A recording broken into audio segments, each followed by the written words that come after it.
আশা করছি আজকের এপিসোড আপনাদের অনেক ভালো লাগবে। বেশি কথা না বলে সবার আগে চলে যাব আজকের প্রথম ঘটনায়। এখন যে ঘটনাটি আপনাদের সাথে শেয়ার করতে যাচ্ছি, এই ঘটনাটি আমাদেরকে পাঠিয়েছেন মোহাম্মদ তুহিন চকদার। ওনার বাড়ি টাঙ্গাইল জেলার ভুয়াপুর উপজেলার গোবিন্দাসী গ্রামে। উনি পেশায় একজন ইলেকট্রনিক্স ব্যবসায়ী। গোবিন্দাসী বাজারে ওনার একটি টিভি ফ্রিজের শোরুম রয়েছে। তো উনি যে ঘটনাটি আমাদেরকে পাঠিয়েছেন, এই ঘটনাটি যখন আমি পড়া শুরু করি, অন্য 8-10টি ঘটনার মতো অ্যাজ ইউজুয়াল ঘটনা মনে হচ্ছিল।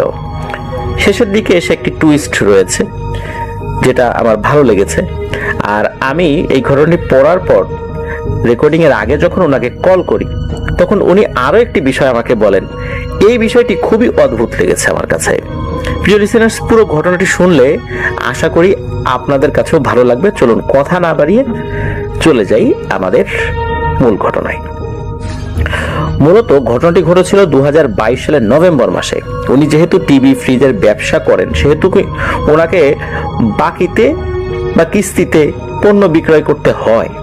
মূলত কিস্তিতেই পণ্য বিক্রয় করেন, কারণ হচ্ছে গ্রাম অঞ্চলে তো সবার পক্ষে একবারে এত টাকা দিয়ে, মানে নগদে এত টাকা দিয়ে কিন্তু পণ্য কেনা কষ্টকর।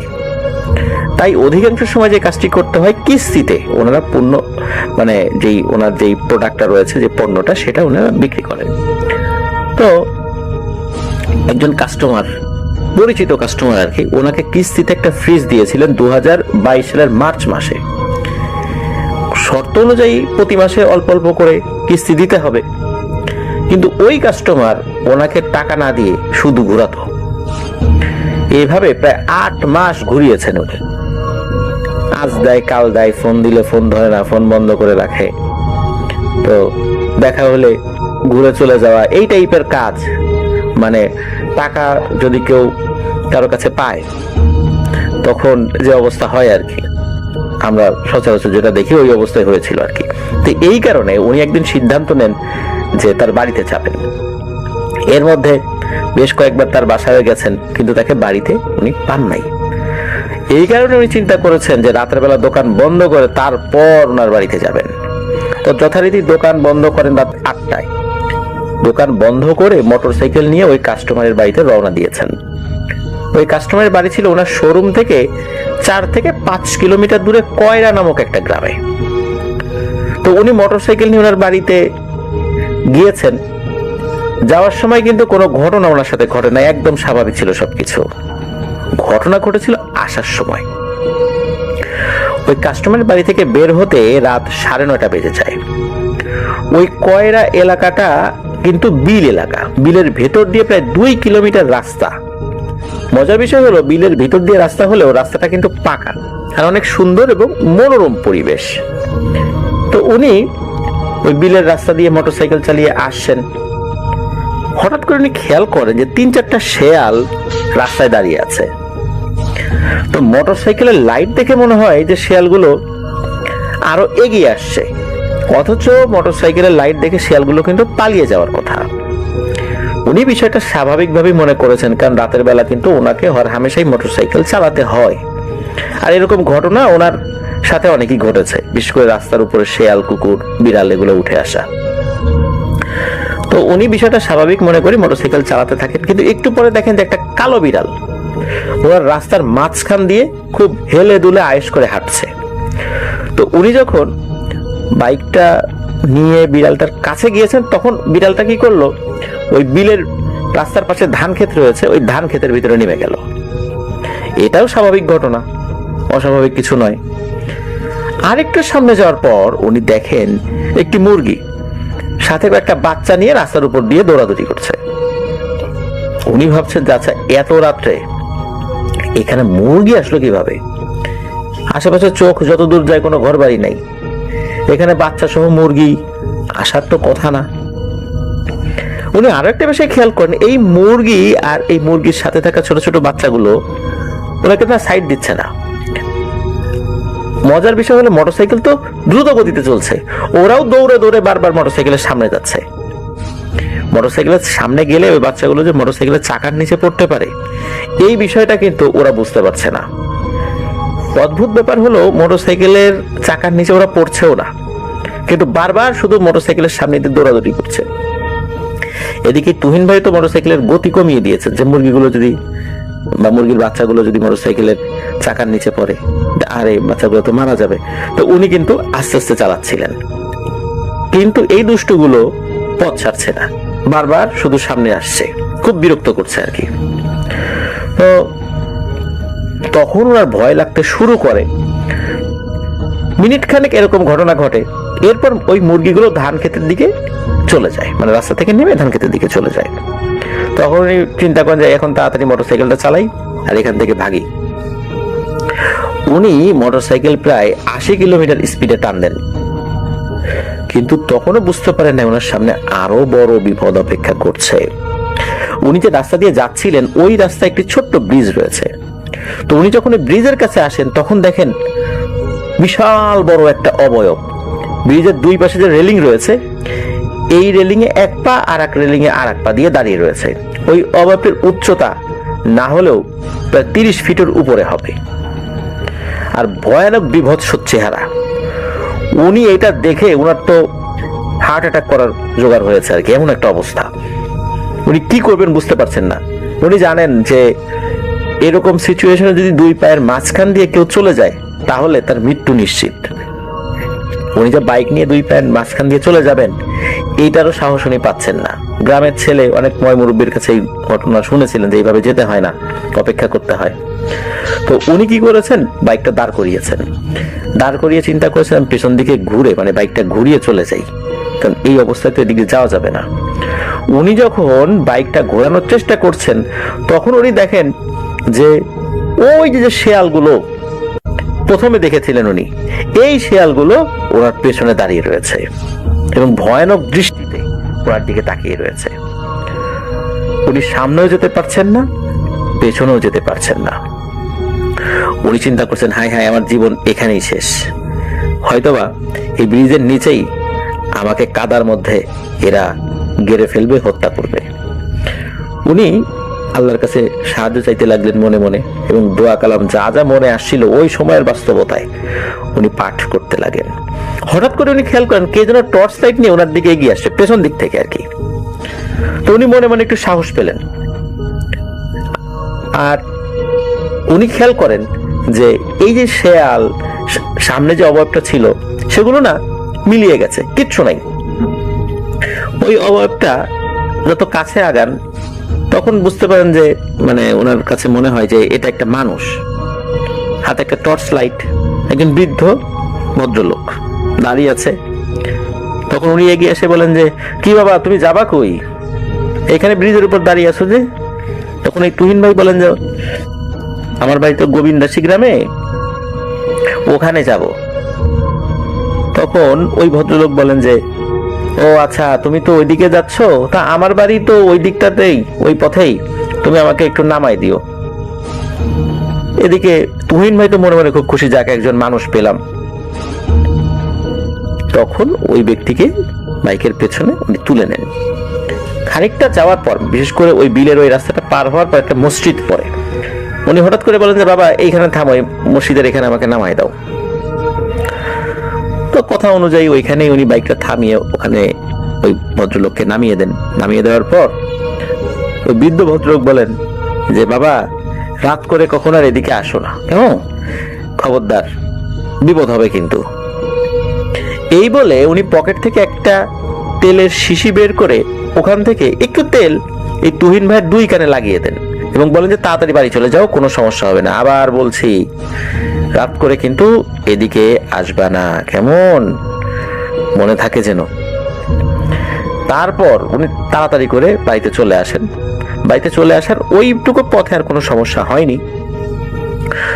পরের দিন এই বিষয়টা উনি ওনার পরিবারের কাছে জানান। বাসার সবাই শোনার পর সবাই অনেক ভয় পান।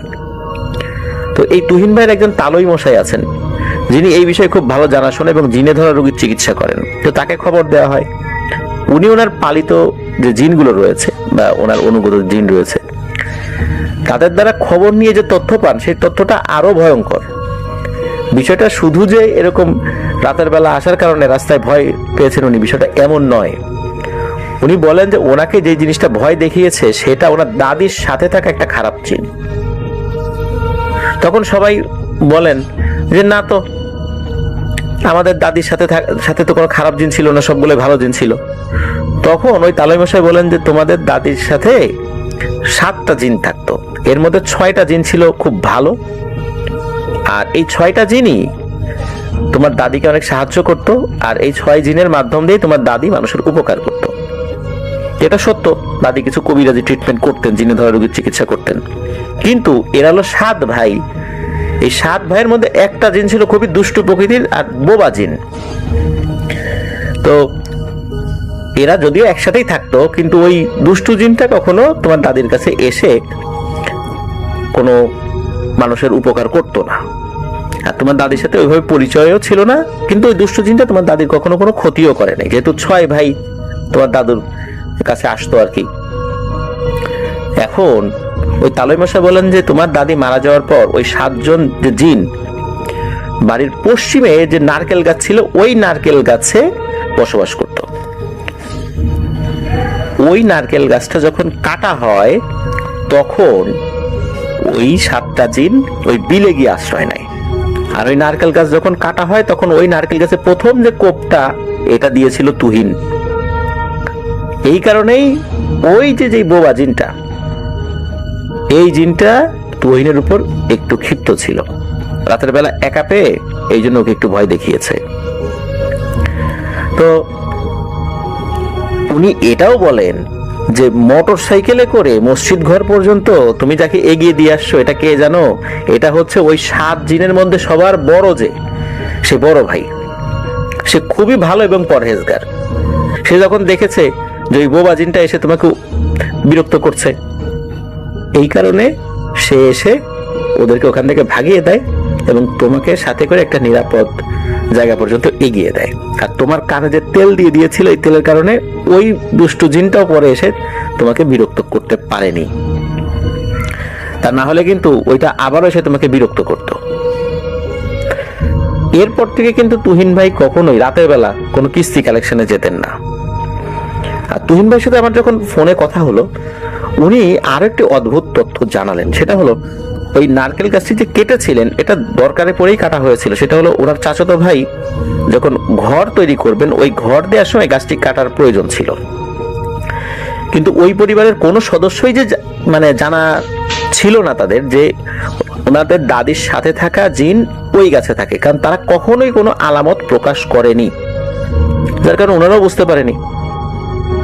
দাদি মারা গেছে 20 বছর হয়েছে, আর ওই গাছটি কাটা হয়েছিল 2020 সালে। সুতরাং এত বছর পর কারো কিন্তু এই বিষয়টা মাথায় থাকার কথা না। তো গাছটি কাটা হওয়ার পরে ওই জিনেরা ওই পরিবারের কাউকে ক্ষতি করে নাই, তারা চলে যায় বিলে, সেখানে তারা বসবাস করছিল।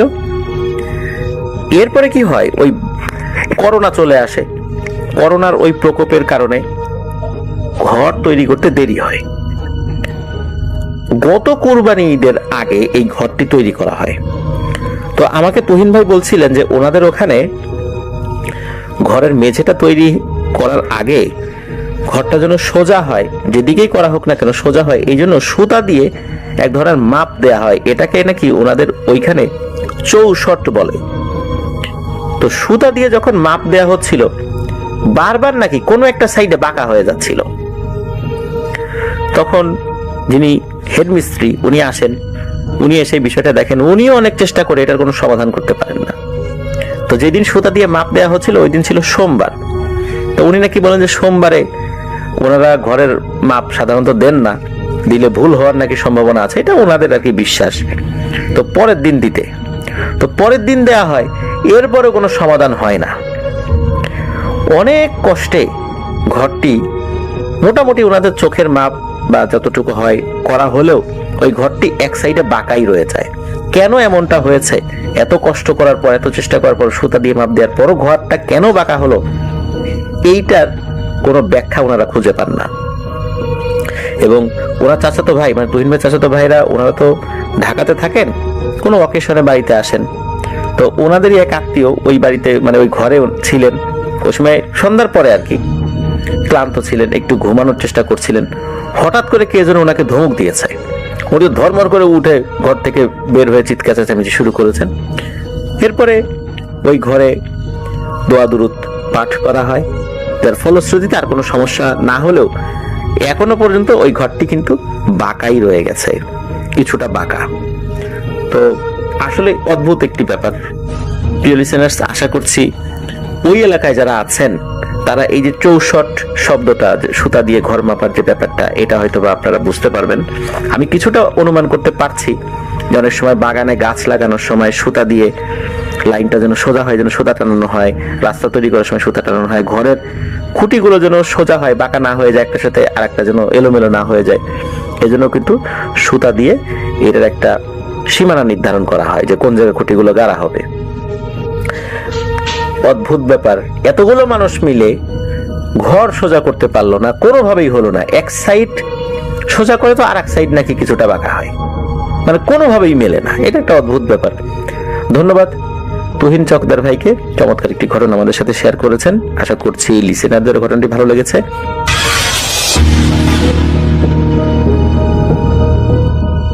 আসসালামু আলাইকুম লিসেনার্স, আশা করছি আপনারা সবাই ভালো আছেন। আমি ডক্টর আলিফ আপনাদের সবাইকে জানাচ্ছি সাদর আমন্ত্রণ।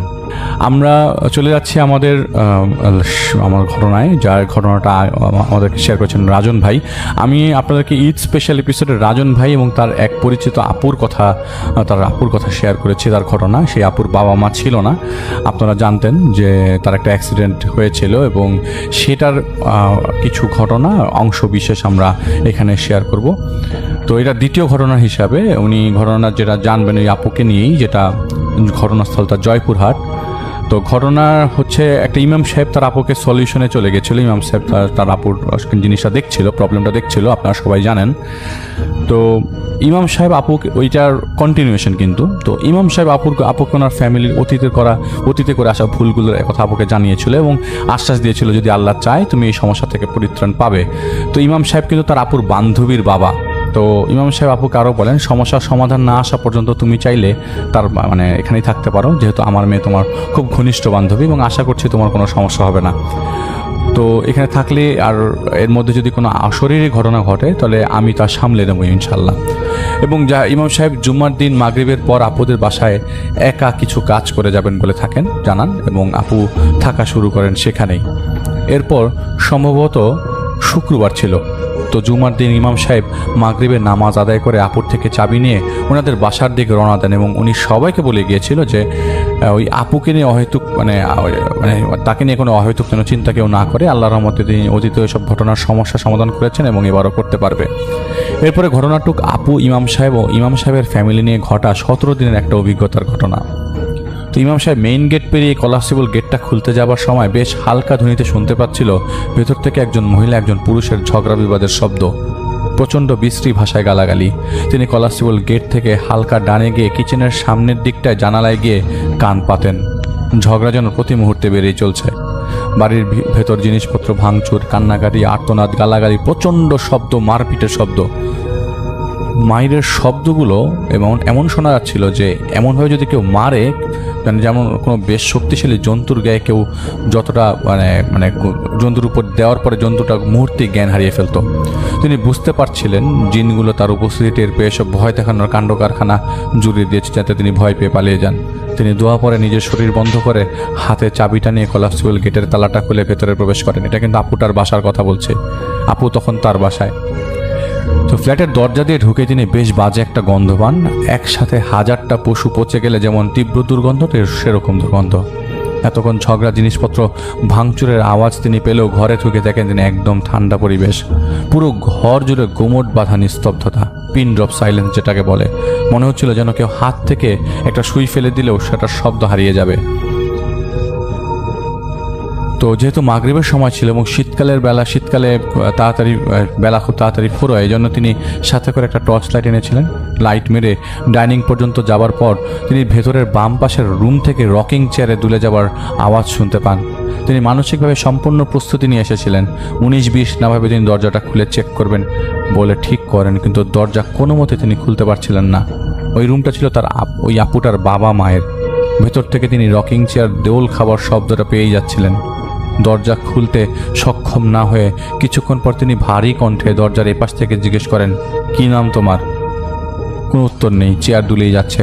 তিনি আবারও জিজ্ঞেস করেন, অনেক চালিয়েছে এসব হত্যাযজ্ঞ, এবার বন্ধ করো, নইলে শয়তানকে কিকরে উচিত শিক্ষা দিতে হয় কিভাবে তা বেশ আমাদের কালামে বেশ ভালো করে বর্ণনা করা আছে।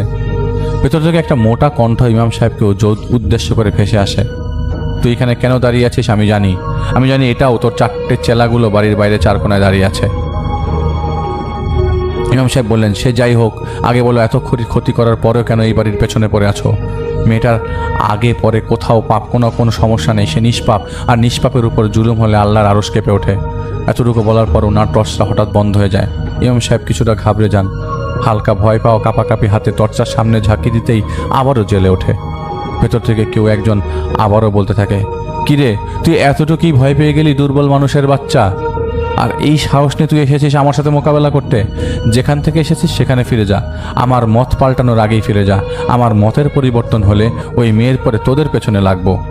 এবং এর কণ্ঠটা আস্তে আস্তে মিলিয়ে যায় এবং এই কণ্ঠটা খুব অস্পষ্ট, অথচ তিনি তখনও ঘরের ভেতরে ওনাকে ছাড়া আরও কয়েকটা অপরিচিত অস্তিত্ব অনুভব করতে পারছিলেন।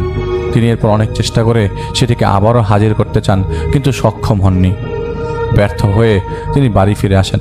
এরপর টানা 6 দিন তিনি চেষ্টা করেছিলেন জিনটাকে হাজির করার, কিন্তু কোনোভাবেই সক্ষম হয়নি। ব্যর্থ হয়ে বাড়িতে ফিরে উনি ইমানদার জিনরা নাকি ওনাকে জানিয়েছিল যাই হোক শক্তিশালী, বেশ শক্তিশালী এবং নিজের উপর বেশ অহংকার তাদের। সংখ্যায় ওরা 4 জন। ওদের অহংকারই একদিন ওদের পতন হবে। বহু চেষ্টা করেও কোনো কুল কিনারা পাচ্ছিল না ওরা কোথা থেকে এসেছে। 6 দিন বৃথা চেষ্টা করার পর সপ্তম দিনে আরেকটা জুম্মার সন্ধ্যায় তিনি আবারও আপুদের বাড়িতে যান। পুনরায় তিনি তার রিচুয়াল শুরু করেন এবং জিনটাকে হাজির করার জন্য। মনে মনে ভাবছিলেন, এতে কেবল একটাই জিন যাকে হাজির করা যাচ্ছে না, না জানি বাকি 3টাকে হাজির করার সময় কতটা কষ্ট করতে হবে। তবে এবার সফল তিনি। আপুর বাবা মায়ের ঘরের দরজার সামনে হুট করে অন্ধকারের পরিমাণটা বেড়ে যায়। গুমট বাঁধা অন্ধকার নেমে আসে এবং সেখান থেকে একটা ছায়ামূর্তি কর্কশ ধ্বনিতে বলতে থাকে, তুই তো বেটায় বেজায় নাছরবান্দা, আমি তোর সাথে কথা বলতে এসেছিলাম, আমি নিজে তোর সাথে কথা বলতে এসেছিলাম সেদিন। তুই কি ভেবেছিলি তোর মতন সামান্য মানব সন্তান চাইলেই আমাকে হাজির করতে পারবে? শুনে রাখ, আমি সেবারও নিজের থেকে হাজির হয়েছিলাম, এবারও নিজের থেকেই হাজির হয়েছি। আমাকে বিরক্ত করিস না, আমার ধৈর্যের পরীক্ষা নিস না। আর থাকলো তোর চেলাদের কথা, ওদের সাবধান করে দিস। আমার ব্যাপারে বেশি খোঁজ খবর নিতে আসলে ওদের তোর পরিবারের প্রত্যেকটার কল্লা কেটে তোর বাড়ির দরজা টাঙিয়ে রাখবো। ইমন সাহেব এসব উপেক্ষা করে জিজ্ঞেস করেন, তুমি এসব করে মেয়েটাকে কেন কষ্ট দিচ্ছ? উত্তর আসে, তোর কোনো প্রশ্নের জবাব দেওয়ার সময় আমার নেই। ওকে বাড়িতে পাঠা, ওকে জবাই করে রক্ত খাবো, এরপরে মুক্তি হবে এই জাল থেকে। যেই জানোয়ার মানুষের বাচ্চাটা আমাকে এখানে দ্বিতীয়বার পাঠিয়েছিল, সেই জানোয়ারটাই আমাদের এখন ফাঁসিয়ে দিয়ে গেছে। সুতরাং আমাদের মুক্তির একমাত্র পথ ওই মেয়ের রক্ত মাংস আলাদা করে খেয়ে ফেলা। একথা বলে জিনটা আবারও হাওয়ায় মিলিয়ে যায়। ইমাম সাহেব তো রাতে ওনার জিনের সাথে আলোচনা করেন, কিন্তু ওনারা নাকি কোনো মতেই রাজি হচ্ছিল না এই পদক্ষেপ এগুতে। অবশেষে ইমাম সাহেব অনেক বুঝিয়ে ওনাদের রাজি করেন এবং বলেন, সেই তান্ত্রিকের কাছে যাও, গিয়ে ধরো বেটাকে। ওর পাঠানো পিশাচদের না পেলাম, ওকে জেরা করতে তার কোনো তোমাদের ক্ষমতার কমতি নেই। তো ওনার ইমাম সাহেবের কাছে এক রাত্রির সময় চেয়ে বিদায় নেয় এবং বলেন যে পরদিন রাতে এসে সব কিছু জানাবেন। কোত্থেকে এসেছে সে তাও জানা গেছে, নাম জানা সম্ভব হয়নি। ইমাম সাহেব জিজ্ঞেস করলেন, বলো কি জানতে পেরেছ? ওনারা জানান, এই তান্ত্রিককে দিয়ে সেই লোকটা ওই মহিলাকে খুন করানোর পর এরা 4 জন এখানে থেকে যায়। এই 4 জন হচ্ছে সেই 79টা পিশাচদের মধ্যে সবচেয়ে শক্তিশালী। 1 জন মহিলা ও 3 জন পুরুষ। ওরা 4 ভাই বোন। তোমার সামনে সেদিন কোনটা এসেছিল তা নিশ্চিত না আমরা। এরা 4 জন এখানে শুধু পড়ে আছে। পরবর্তী তার কোনো কুফরিতে এদের ব্যবহার করা হয়নি, তবু এরা পেছনে পড়ে আছে। কেননা ওই মহিলা মারা যাওয়ার পর ওই লোকটা যিনি কুফরি করে মহিলার ফ্যামিলিটা ধ্বংস করে দিয়েছিল, সে একদিন রাস্তা পার হবার সময় আকস্মিকভাবে ট্রাকের চাপাকে গুরুতরভাবে আহত হয়ে হাসপাতালে ভর্তি হয়। লোকটার 2 পা কেটে বাদ দিতে হয়েছিল শরীর থেকে। শরীরের ডান পাশটুকু অনেকটা ক্ষতিগ্রস্ত হয়েছিল। এরপর থেকে প্রায় মাসখানেক ভোগার পর একদিন রক্ত বমি করতে করতে লোকটা নিজের গলায় নিজেই বাহার ঢুকিয়ে দেয়। মুখ থেকে হাসপাতালের নার্সরা টেনে হাত সরানোর পর সে চিৎকার করে বলতে থাকে, আমার গলায় সাপ ঢুকেছে, আমার কলিজায় কামড়ে ধরেছে, আমার শরীর ঠান্ডা হয়ে আসছে, নিথর হয়ে আসছে। এ বলে সে আবারও মুখের ভেতর হাত ঢুকিয়ে দেয়। এবার আর কেউ তাকে আটকাতে পারছিল না এবং সে হাসপাতালে ছটফট করতে করতে মারা যায়। সুতরাং এদেরকে এই পরিবারের পেছনে লেলিয়ে দেওয়ার মতন আর কারো কাছে কোনো কারণ নেই। এটা এদের ক্ষমতার জোর। এটা শুধু শুধু নিষ্পাপ মেয়েটাকে যন্ত্রণা করছে। আদম সন্তানের রক্তর মাংস খেয়ে এদের ক্ষুধা মেটে, খেয়ে হজম করবার জন্যই এরা এখানে ওর পেছনে লেগে আছে। এই খাওয়া তুমি দেখতে পারবে না, এই রক্ত তুমি দেখতে পারবে না। তুমি বেশি হাতাহাতি করলে শেষে না তোমার পেছনে লেগে যায়। আমরাও কিন্তু তখন তোমাদের কাজে আসতে পারবো না। আপাতত ক্ষমতার সাথে পেরে উঠবার মতন যোগ্যতা আমাদের নেই। একমাত্র ভরসা আল্লাহর কালাম, না হয় আরও জ্ঞানী কোনো ব্যক্তি। এছাড়া আর কোনো পথ খোলা নেই। তো ইমাম সাহেব প্রশ্ন করে, তাহলে যে সেদিন ওরা আমাকে বলল ওই লোকটাই এদেরকে এখানে আটকে দিয়েছে কুফরি করে, এবং ওরাই এই মেয়েকে হত্যা না করা পর্যন্ত মুক্তি পাবে না। ওনাদের মধ্যে একজন জিন ইমাম সাহেবকে বলেন, ওরা তো কাফের, তোমরা ইনসানেরা সত্যি সাধু কথায় খুব তাড়াতাড়ি গলে যাও। ওদের কথা বিশ্বাস করছো কেন? জানো না কাফেররা কোনোদিন সত্য কথার ধারের কাছেও আসে না? কে জানে, হয়তো ওই লোকটাকেও এরাই মেরে ফেলেছে। ইমাম সাহেব বলেন, আমি ওই লোকটার কথা একটু ভাবছি না। সে যা যা পাপ করেছে তার শাস্তিও তাকে পেতেই হতো। ইমাম সাহেব এরপর কী করবেন ভেবে না পেয়ে ওনার চেয়ে অধিক জ্ঞান সম্পন্ন একজনের কাছে যাবেন বলে ঠিক করেন, যা ওনার পূর্ব পরিচিত। ইমাম সাহেব কোনো এক অদৃশ্য মায়ার টানে আপুকে এই বিপদ থেকে বের করে আনার জন্য উৎসুক হয়ে পড়েন। ইমাম সাহেব নিজেও বুঝতে পারছিলেন না বিষয়টি। হয়তোবা মেয়েটির বাবা নেই বলে তিনি এই দায়িত্ব পালন করছেন। পরবর্তীতে তিনি ভেবে নেন যে আল্লাহ ওনাকে ঠিক করেছেন, যা দিয়ে আল্লাহ আপুকে বিপদ মুক্ত করবেন। এরপর দুদিন পরের ঘটনা, ইমাম সাহেব বাড়ির সবাইকে জানান যে একজন আছে তার পরিচিত, যিনি কিনা এই বিষয়ে হেল্প করতে পারবেন। তো ভাগ্যিস আল্লাহ পরিচয় করিয়ে দিয়েছিলেন ওনার সাথে এবং এই ইমাম সাহেবের, এবং তিনি আগামীকাল দুপুরের দিকে যাবেন ওনার কাছে বগুড়ায়, এবং আসবেন পরদিন ওনাকে নিয়ে। কথা অনুযায়ী তিনি বেরিয়ে পড়েন বগুড়ার উদ্দেশ্যে। এদিকে বাসার সবাই রাতে খাওয়া দাওয়া কাজকর্ম শেষ করে শুতে চলে গেছেন। তখনই ঘরে আন্টির সাথে ঘটে যায় লোমহর্ষক এক ঘটনা। আপু ওনার বান্ধবীর সাথে শুয়ে শুয়ে গল্প করছিলেন। একসময় আপুর বান্ধবী বলেন যে ওনার ঘুম পাচ্ছে এবং সেও যেন ঘুমিয়ে যায়, সকালে কথা হবে। চুপচাপ শুয়ে গেলেন দুজন। ঘর জুড়ে যেন আকস্মিকভাবেই অদ্ভুত এক নীরবতা ছেয়ে যায়। মনে মনে আপু তার বাবার কথা ভাবছিল। এমন সময় ওনার কান্নাকাটির আওয়াজ আর্তনাদ ভেসে আসে। এ যেন কোনো মরা বাড়ির কান্না। একসাথে অনেকজন কাঁদলে যেমনটা শোনায় ঠিক তেমনটা। তিনি তার বান্ধবীকে হাত দিয়ে ধাক্কা দিয়ে দিতেছেন, কিন্তু সে উঠছিল না।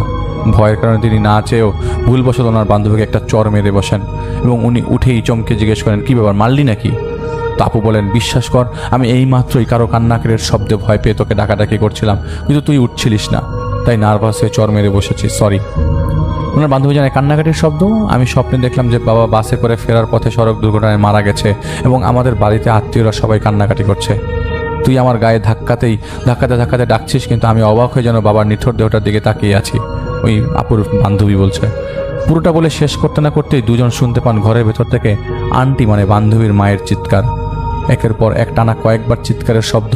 দুজন ভয়ে চুপসে গেছেন রুমের ভেতর। ভয়ের কারণে রুমের বাইরে থেকে চেক করতে যাবেন কিনা সেটাই ঠিক করতে পারছিলেন না। অবশেষে সাহস করে আপু তার বান্ধবীকে টেনে ডাইনিংয়ে নিয়ে যান তার সাথে চেক করতে যাওয়ার জন্য। দুজন তাড়াতাড়ি করে বাসার মূল দরজার কাছে গিয়ে দেখেন মেঝেতে আন্টি পড়ে আছেন। ঘড়িতে তখন রাত প্রায় 2টা। জ্ঞান ফেরার পর আন্টি বলেন, তিনি ওয়াশরুম থেকে ফিরছিলেন, এমন সময় দরজায় ধাক্কার শব্দ পায়। এত রাতে চোট ভেবে তিনি দরজার সামনে কান পেতে শুনছিল যে কে পাশে। জিজ্ঞেস করছিল, কে ওখানে, নাম বলো। কিন্তু কোনো উত্তর পায়নি দেখে দরজায় কান পাতে হঠাৎ শুনতে পায় তোর বাবার কণ্ঠ। তিনি অনেকটা ফিস করে বলছিলেন, নাম শুনলে ভয় পাবি না তো? তো ওই আপুর বান্ধবীর মা বলে যে, আমি ভেবেছিলাম তোর বাবাই হয়তো ফিরেছে, আমাকে ভয় দেখাতে এমন ফাজলামো করছে। আমি দরজা খুলতে দেখি তোর বাবা কাঠ হয়ে দাঁড়িয়ে আছে, একদম পুতুলের মতো। আমি গায়ে হাত দিয়ে ডাক দিতে যাব, ঠিক তখনই ওনার পেছন থেকে অদ্ভুত দেখতে একজন লোক দরজার দিকে এগিয়ে আসে।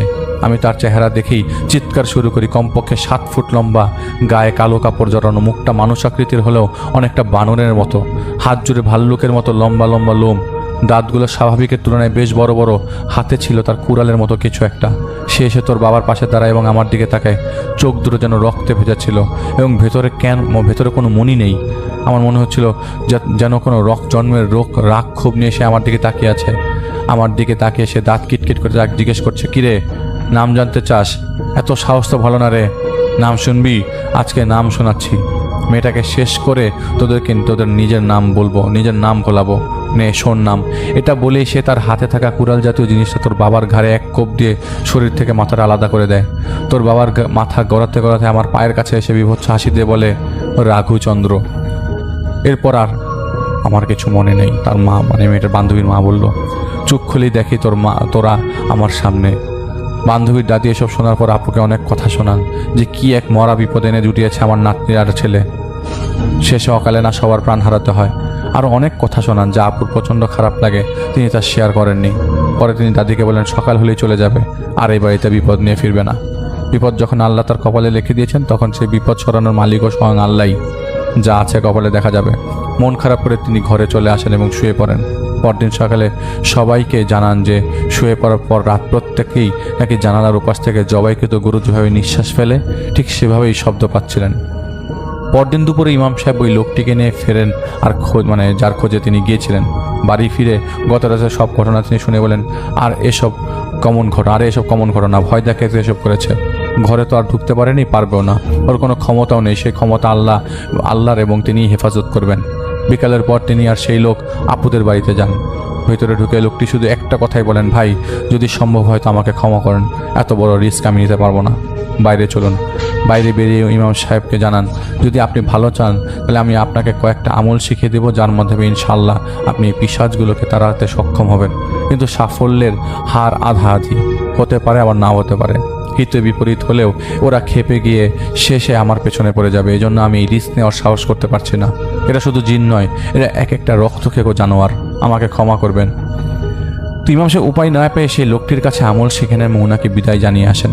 পরবর্তীতে নিজের যাবতীয় প্রস্তুতি গ্রহণ করে 17তম দিনে মাগরিবের পর তিনি আপুদের বাসায় গিয়ে প্রথম আমলটা করতে ওনার সামনে আবারও হাজির হয় সেই গুমট বাঁধা অন্ধকার। সেখান থেকে শোনা যায়, বাহ, তোর সাহসের তারিফ না করে আমি পারছি না রে, তোর মতো লোকের কলিজা খেতে আলাদা স্বাদ পাওয়া যাবে। এতটুকু বলতে না বলতেই ইমাম সাহেব আরও একটা আমল শুরু করেন, এবং সাথে সাথে সারা বাড়ি জুড়ে যেন চিৎকার চেঁচামেচির শব্দে দেয়াল ফেটে যাবার মতো অবস্থা শুরু হয়। পেছন থেকে একের পর এক ডাক শুনতে লাগলেন তিনি। তার পরিবারের মৃত সবার কণ্ঠস্বরে যেন তার কান ফেটে রক্ত বের হবার মতো অবস্থা। সাহচটি প্রশ্ন করলেন সেই অন্ধকার স্থানে দাঁড়িয়ে থাকা জিনকে, আশা করি আমাদের কালামের শক্তির নমুনা তুই পেয়ে গেছিস, ভালোই বিদায় নিবি, নয়তো তোকে বোতলবন্দি করে তোর সামনে তোর বাকি সঙ্গীদের পুড়িয়ে মারব। জিনটি উত্তর করে, এসব বন্ধ কর, আমি যদি একবার স্বাভাবিক অবস্থায় ফিরে পাই তো তোর গোটা বংশের সবার কলিজা ছিঁড়ে খাবো। চিনিস না আমাকে, আমি রাঘুচন্দ্র, আমার দলের জিনদের সর্দার আমি। আমার ক্ষমতা সম্পর্কে তোর বিন্দুমাত্র ধারণা নেই, মূর্খ মানব সন্তান তুই। ইমাম সাহেব আরও একটা কথা না বলে সাথে সাথে ওদের মধ্যে একজনকে সামনে এনে পুড়িয়ে ফেলার হুমকি দেন, এবং ওনার ইমানদার জিনদের ভেতরে ডাকেন, ডেকে বলেন, ধরো এই কাফিরদের, পেটাও ইচ্ছা মতো। অনেক বুঝিয়েছি, আসলে শয়তান যদি ভালো কথার মতো পাত্র হতো তবে সে কোটি কোটি বছর আগে আল্লাহর আদেশ পাওয়ার পরেও আদম আলাইহিস সালামকে সিজদা করতে অহংকার দেখাতো না। এরা ভালো থাকার লোক নয়, এদেরকে পশু পেটা না করা পর্যন্ত এরা এরকম অধমই থেকে যাবে। ইমাম সাহেব তার জিনদের সাহায্য নিয়ে কাফিরগুলোর মধ্যে 3 জন সদস্যকে বোতলে ভরে ফেলেন এবং সর্দারকে বলেন, তুই একা যে কতটা শক্তিশালী তাও আমার জানা হয়ে গেছে, শেষবারের মতো সুযোগ দিচ্ছি, নাকি পুড়ে ছাই হবি। আপু বলেন যে ইমাম সাহেব 4 জনকেই বোতলবন্দি করতে খানিকটা ভয় পাচ্ছিলেন, কেননা যদি কোনোভাবে বোতল ভেঙে যায় তো ওরা আবারও ফিরে আসবে। তার চেয়ে ভালো হয় যদি মামলাটা কথা বলে লেনদেনের মাধ্যমে শেষ করা যায়। এবার যেন কাফেরটার হুঁশ ফেরে, সে আপুকে ছেড়ে দিতে রাজি হয়, কিন্তু বদলে তার সঙ্গীতের বোতল মুক্তি এবং 9টা সাদা খাসি দাবি করে। ইমাম সাহেব বলেন, তোকে জীবন নিয়ে ফিরে যেতে দিচ্ছি তাই তো বেশি রে, তুই আবার দাবি দেওয়া দেখাচ্ছিস সদমলবির বাচ্চা। শেষমেশ রাজি করানো হয় এবং চুক্তি করা হয় যে শুধু একটা খাসি এবং 4টা মোরগ তার সঙ্গীদের বোতল মুক্তি দিলেই তারা চলে যাবে। এই চুক্তিতে ইমাম সাহেব ওদের মুক্ত করে দেন এবং বলেন, এরপর মেয়েটিকে কোনো ক্ষতি করবি আর দ্বিতীয় সুযোগ তোদের দেওয়া হবে না, আর তোদের ভোগের জিনিসগুলো কাল মাগরিবের পর গলির শেষ প্রান্তে রেখে আসা হবে, নিয়ে যাস। ইমাম সাহেব অনুভব করলেন যে কিছু বেশ ভারী কিছু এখানে ছিল যা আর নেই। তিনি বাড়ি বন্ধ এবং আরও কিছু কাজ করে নিজ বাসায় ফিরে খুশির সংবাদ আপুকে দেন এবং বলেন, কাল সকালে বাসায় চলে যেতে পারবে তুমি, কিন্তু সাবধানে থাকবে, ওরা কাফের, ওদের কথার কোনো ভরসা নেই, বড় কোনো ক্ষতি না করতে পারলেও একেবারে তোমার সঙ্গ ছাড়বে না ওরা। ছোটোখাটো বিষয়ে সাবধানে থাকো, রাস্তাঘাটে সাবধানে চলাফেরা করো, দুঃস্বপ্ন দেখলে ভয় পেও না, এসবে কোনো ক্ষতি হবে না। আপু বাসায় চলে যান, গিয়ে নানিকে বাসায় আনেন। তার নানি তো ঢাকার বাইরে থাকতো। অতীতের সব ভুল ক্ষমা করে, শহরের বাইরে থাকতো। অতীতের সব ভুল তিনি ক্ষমা করে দেন। এরপর আপু পড়াশোনা শেষ করে 2010 সালে বিয়ে করেন, কিন্তু আপুর কোনো বাচ্চা হয়নি এখন পর্যন্ত। কনসিভ করার কয়েক মাসের মধ্যেই হুটহাট পেটের বাচ্চা নষ্ট হয়ে যেত। পরপর 3বার তার সাথে এমনটি হবার পর তিনিও তার হাজবেন্ড একটি মেয়ে অ্যাডপ্ট করেন এবং আল্লাহর রহমতে তারা এখন সুস্থ আছেন। যদিও আপু কখনো নিজে গর্ভে সন্তান লাভ করতে পারেননি এবং ওনার বাবা মাকে নিয়ে দুঃস্বপ্ন দেখা কমন একটা ব্যাপার হয়ে গেছে ওনার জন্য। ওনার নাকি এসব স্বপ্ন দেখতে দেখতে এখন আর ভয় লাগে না। তো এটা ছিল আপুর ঘটনা।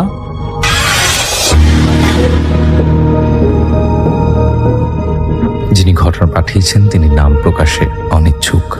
আমি তোমার বলা ঘটনা খুবই ভালোবাসি, প্রত্যেকটি ঘটনা আমার শোনা।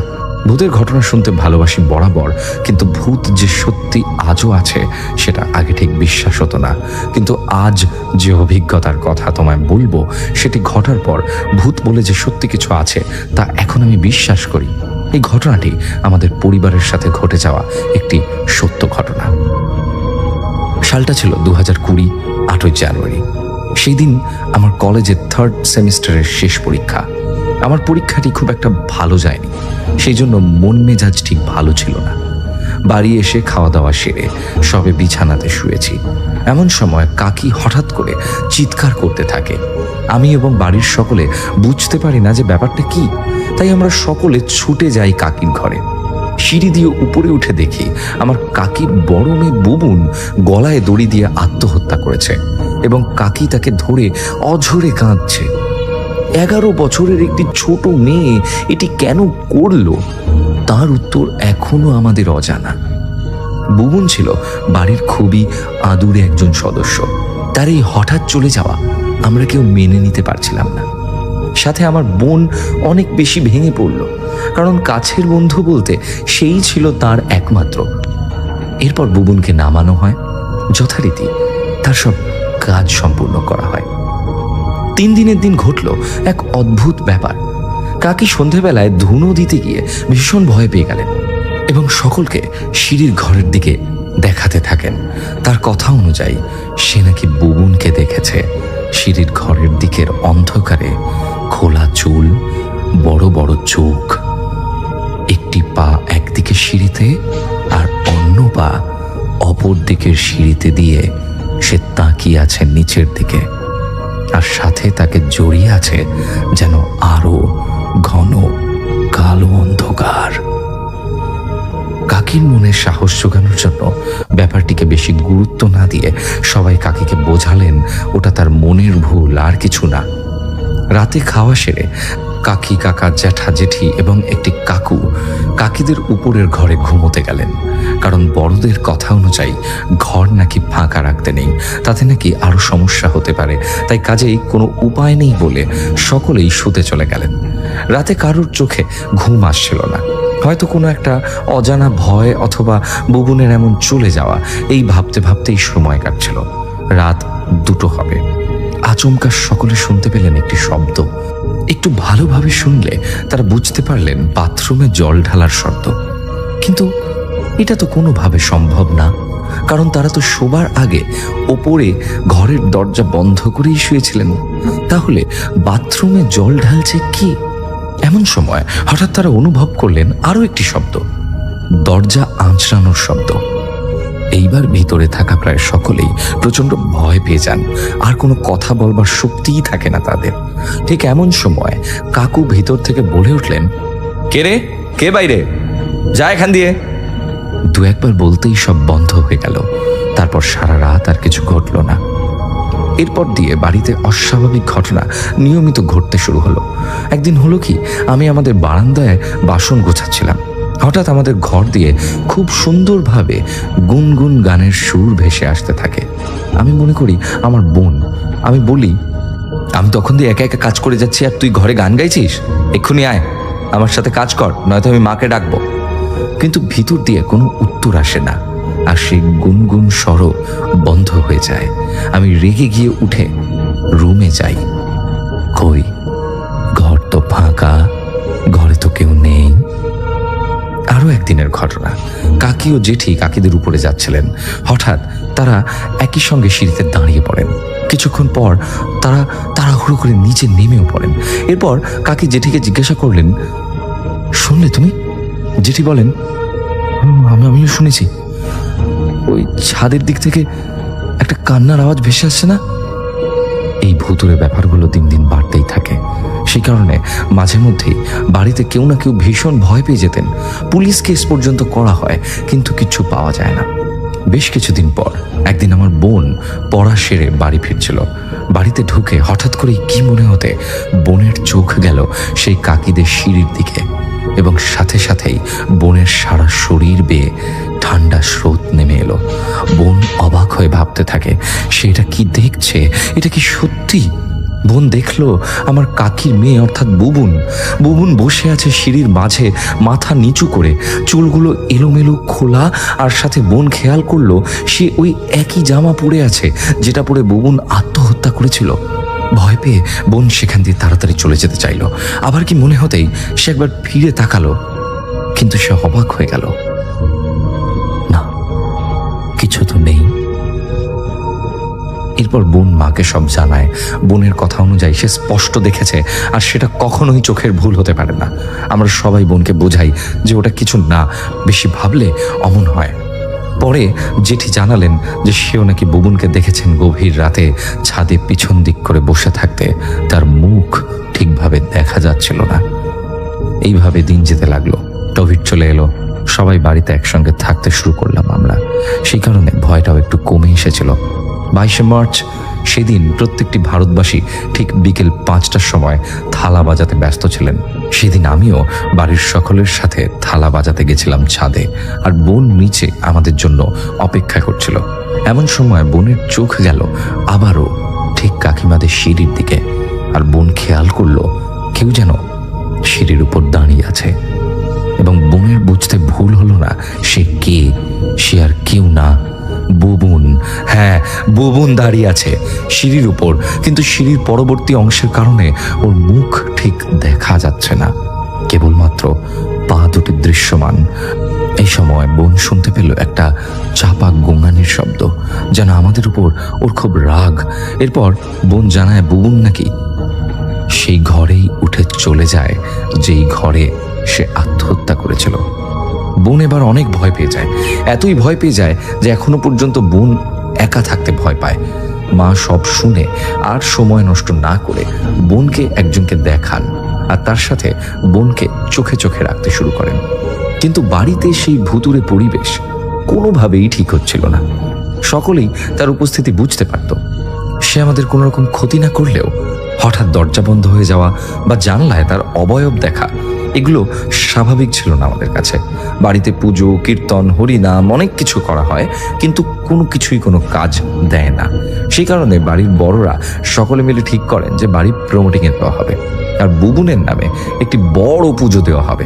তাহলে বুঝি এই সমস্যার সমাধান পাওয়া যায়। এমনভাবে ভয় আতঙ্কে আর থাকা সম্ভব নয়। যেমন কথা তেমন কাজ, সবাই আলাদা হয়ে গেল। বাড়ি ভাড়া নিয়ে উঠলেন সকলে। মোটামুটি সব ঠিকই চলছিল, কিন্তু এটাও বেশি দিন থাকলো না। বাড়ি প্রমোটিং হয়ে যাওয়ার পর প্রায় 1 বছর 6-7 মাস পর আমার জেঠি সেই বাড়িতেই গায়ে আগুন দিয়ে মারা গেলেন।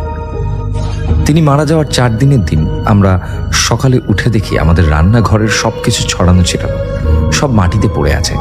কিন্তু রাতে মা তো সব গুছিয়ে নিয়ে শুয়েছিলেন। আবার বাড়িতে অস্বাভাবিক ব্যাপার শুরু হলো। এইদিকে পাড়া প্রতিবেশী সবাই কানা ঘুষো করতে শুরু করে দিয়েছে যে আমাদের বাড়িতে এরকম 2 জনের অপঘাতে মৃত্যু হয়েছে, তাও আবার আত্মহত্যা, তো আমাদের বাড়িতে অমঙ্গল আছে। অনেকে জানান তারা নাকি জেঠির উপস্থিতি টের পেয়েছেন। ততক্ষণ আমাদের মনে ভয়ের গাছটি আস্তে আস্তে আরও জ্বলবে, আরও বেশি গভীর ভয়ের সৃষ্টি করেছে। এমন সময় খবর পেলাম আমার জেঠি আমাদের পাশের বাড়ির এক মেয়েকে নাকি ধরেছেন সন্ধেবেলায়।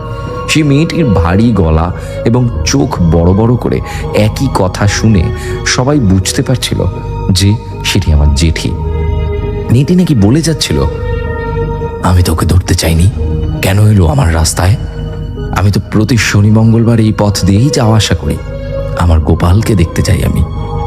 গোপাল অর্থাৎ আমার দিদির 2 বছরের ছোট ছেলে। ও আমার যাওয়ার পথে এসেছিল কেন এসেছিল? আরও অনেক কথা বলে মেয়েটি সেন্সলেস হয়ে যায়। পরিস্থিতি ভালো না দেখে বাবা, কাকা, জেঠু মিলে ঠিক করলেন বাড়িতে বড় যজ্ঞ করাবেন।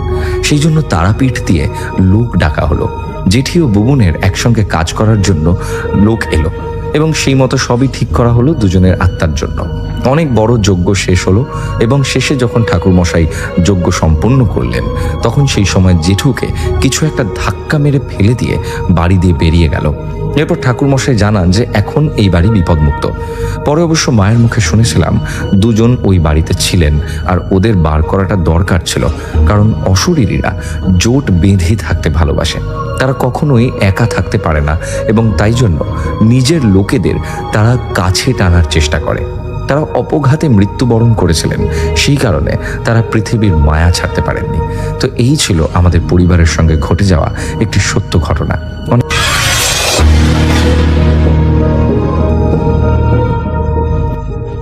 আসসালামু আলাইকুম রাসেল ভাই। আজকে যে ঘটনাটি নিয়ে আপনাদের মাঝে আমি হাজির হয়েছি এটি একটি রংপুর বিভাগের ঘটনা। এই ঘটনাটি আমাকে পাঠিয়েছেন সোহেল রানা ভাই, রংপুর বিভাগ থেকে। তিনার বাসা রংপুর বিভাগের লালমনিরহাট জেলার একটা প্রত্যন্ত গ্রামে। তো যে ঘটনাটি আমাকে পাঠিয়েছেন সেই ঘটনাটি একটি গ্রামের বাড়ির একটি পুকুর খোঁড়া কেন্দ্রিক একটি ঘটনা। তো এই ঘটনাটি উনি আমাকে শেয়ার করে বেশ কয়েকদিন আগে। তো আমি চেষ্টা করতেছিলাম যে আপনাদের মাঝে এই ঘটনাটি শেয়ার করব। তো আশা করি এই ঘটনাটি আপনাদের ভালো লাগবে এবং অনেক ভয় লাগবে, কারণ এটি একটি ভয়ঙ্কর লেভেলের ঘটনা। সো অবশ্যই আপনার এই ঘটনাটি সম্পূর্ণ শোনার অনুরোধ থাকবে আপনাদের মাঝে। তো আমি বেশি কথা না বলে আগে সরাসরি ঘটনায় চলে যাচ্ছি। তাদের গ্রামের মধ্যে প্রচুর পরিমাণে বাড়ি থাকা সত্ত্বেও তাদের গ্রামে একটি পুরাতন একটি বড় বাড়ি ছিল। এই গ্রামে যতগুলো বাড়ি ছিল তাদের মধ্যে ওই বাড়িটাই সব থেকে বড় এবং পুরাতন বাড়ি। তো আশেপাশে সব গ্রামে সব কিছুই শান্তশিষ্ট এবং সব কিছুই নিরিবিলি বা এরকম কোনো ভৌতিক কিছু ঘটতো না। যত সমস্যা ছিল এই বড় বাড়ি নিয়েই আর কি সব কিছু সমস্যা। তো একদিন এই বড় বাড়িটায় পুরাতন বাড়িটায় পিছনে একটি খাল খনন করা হয়, ছোট একটি পুকুর খনন করা হয়। এই বিষয়টা আর কি সবাইকে জানানো হয় এবং যেহেতু একটু বড় বাড়ি সবাই একটু খালটা খনন করে এই সাইডে একটি ঘর তুলবে, আবার মানে একটা নতুন ঘর তোলার জন্য খাল থেকে মাটি তুলে নিয়ে এসে খাল করবে।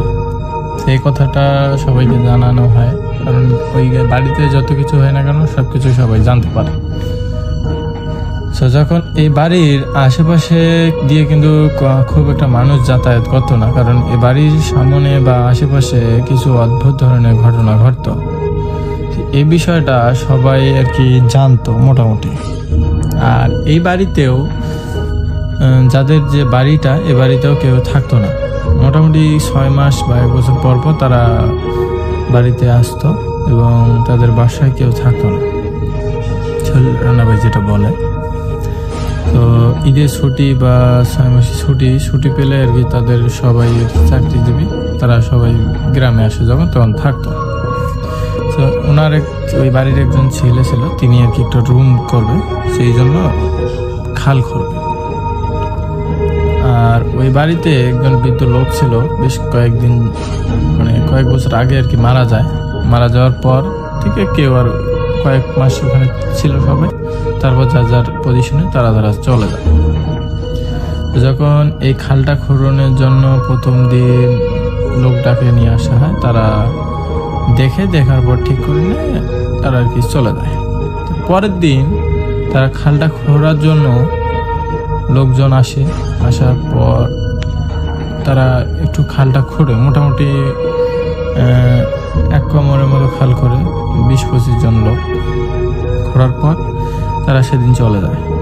তো সেই রাতে ওই যে ছেলে মানে ওই বাড়ির যে ছেলে খালটা খুঁড়তেছিল তিনি একটু স্বপ্নে দেখে যে এই খালটা খুললে হয়তো সীমিত সময়ের জন্য তার ভালো হবে, কিন্তু পরবর্তীতে সে একটা বিপদে পড়তে পারে, এরকম একটা স্বপ্ন দেখে।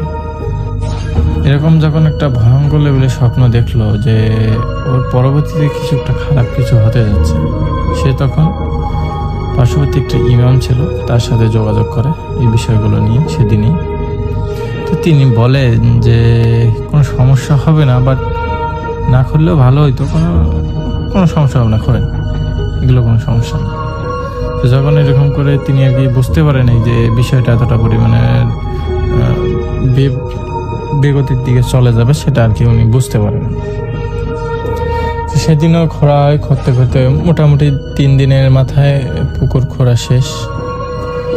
তো যখন পুকুর খোঁড়া শেষ, তার রুমের ওই রুমটার কাজ শুরু করে দেয়। পরে থেকে এই পুকুরে পানি ফেলা হয়। পানি ফেলার পর তিনি একদিন মাছও ছাড়ে পুকুরে। মাছ ছাড়ার পর তিনি প্রচুর পরিমাণে 2 মাসে প্রচুর পরিমাণে মাছ ছাড়া হয়। তো এদিক দিয়ে ইনি এবার একটা কেমনে জানি তারা আর কি এই বিষয়টা জানতো না যে ইনি প্রচন্ড পরিমাণের টাকার মালিক হয়ে যায় কয়েক দিনের মধ্যে। এই বিষয়টা কেউ জানতো না। তারপর এই যে বাড়ির যে লোকটা ছিল, যিনি ডিগিটা খুঁড়ছে, তিনি একদিন রাত্রিকালীন সময় ওই পুকুর ঘাট পাড়ের আশেপাশে যায়। যাওয়ার পর সাহসী সহিত যায়, যে দেখে যে বৃষ্টি হচ্ছে, যে মাছ বেরিয়ে যাচ্ছে নাকি, এরকমের জন্য উনি গেছে। পুকুরের পাড় দিয়ে সে হাঁটতেছে। হাঁটার সময় সে হঠাৎ করে দেখতে পায় যে একটা ভয়ঙ্কর লেভেলের সাদা কাপড় পরিধান লোক পুকুর পাড়ের উপরে বসে আছে। তিনি এই বিষয়টা দেখে সাথে সাথে ওনার হাতে যে লাইটটা ছিল, এই লাইটটাকে ওই লোকটার দিকে তাক করছে। লোকটার দিকে তাক করার পর যখন এই সাদা কাপড়ওয়ালা লোকটার মুখের দিকে তাক করতেছে, ইনি দেখতে পাচ্ছে শুধু সাদা কাপড়টা দেখা যাচ্ছে, তার মুখটা একদম অন্ধকারে ঢেকে গেছে। এতটা কাছে থাকার পরেও মুখটা দেখা যাচ্ছে না স্পষ্ট। তিনি পার ঘরে ওদিক দিয়ে যাইতে যাইতে ওই লোকটা ওখানে উদা হয়ে যায়। উনি ভাবতেছিল হয়তো চোর কেউ মাছ ধরতে আসছে বা এরকম বিষয়। এই দিক মধ্যে পুকুর খোঁড়ার কিন্তু মোটামুটি 3-4 মাস হয়ে গেছে। তো তখন উনি আবার বাসায় ফেরার পর রুমে এসে ঘুমায়।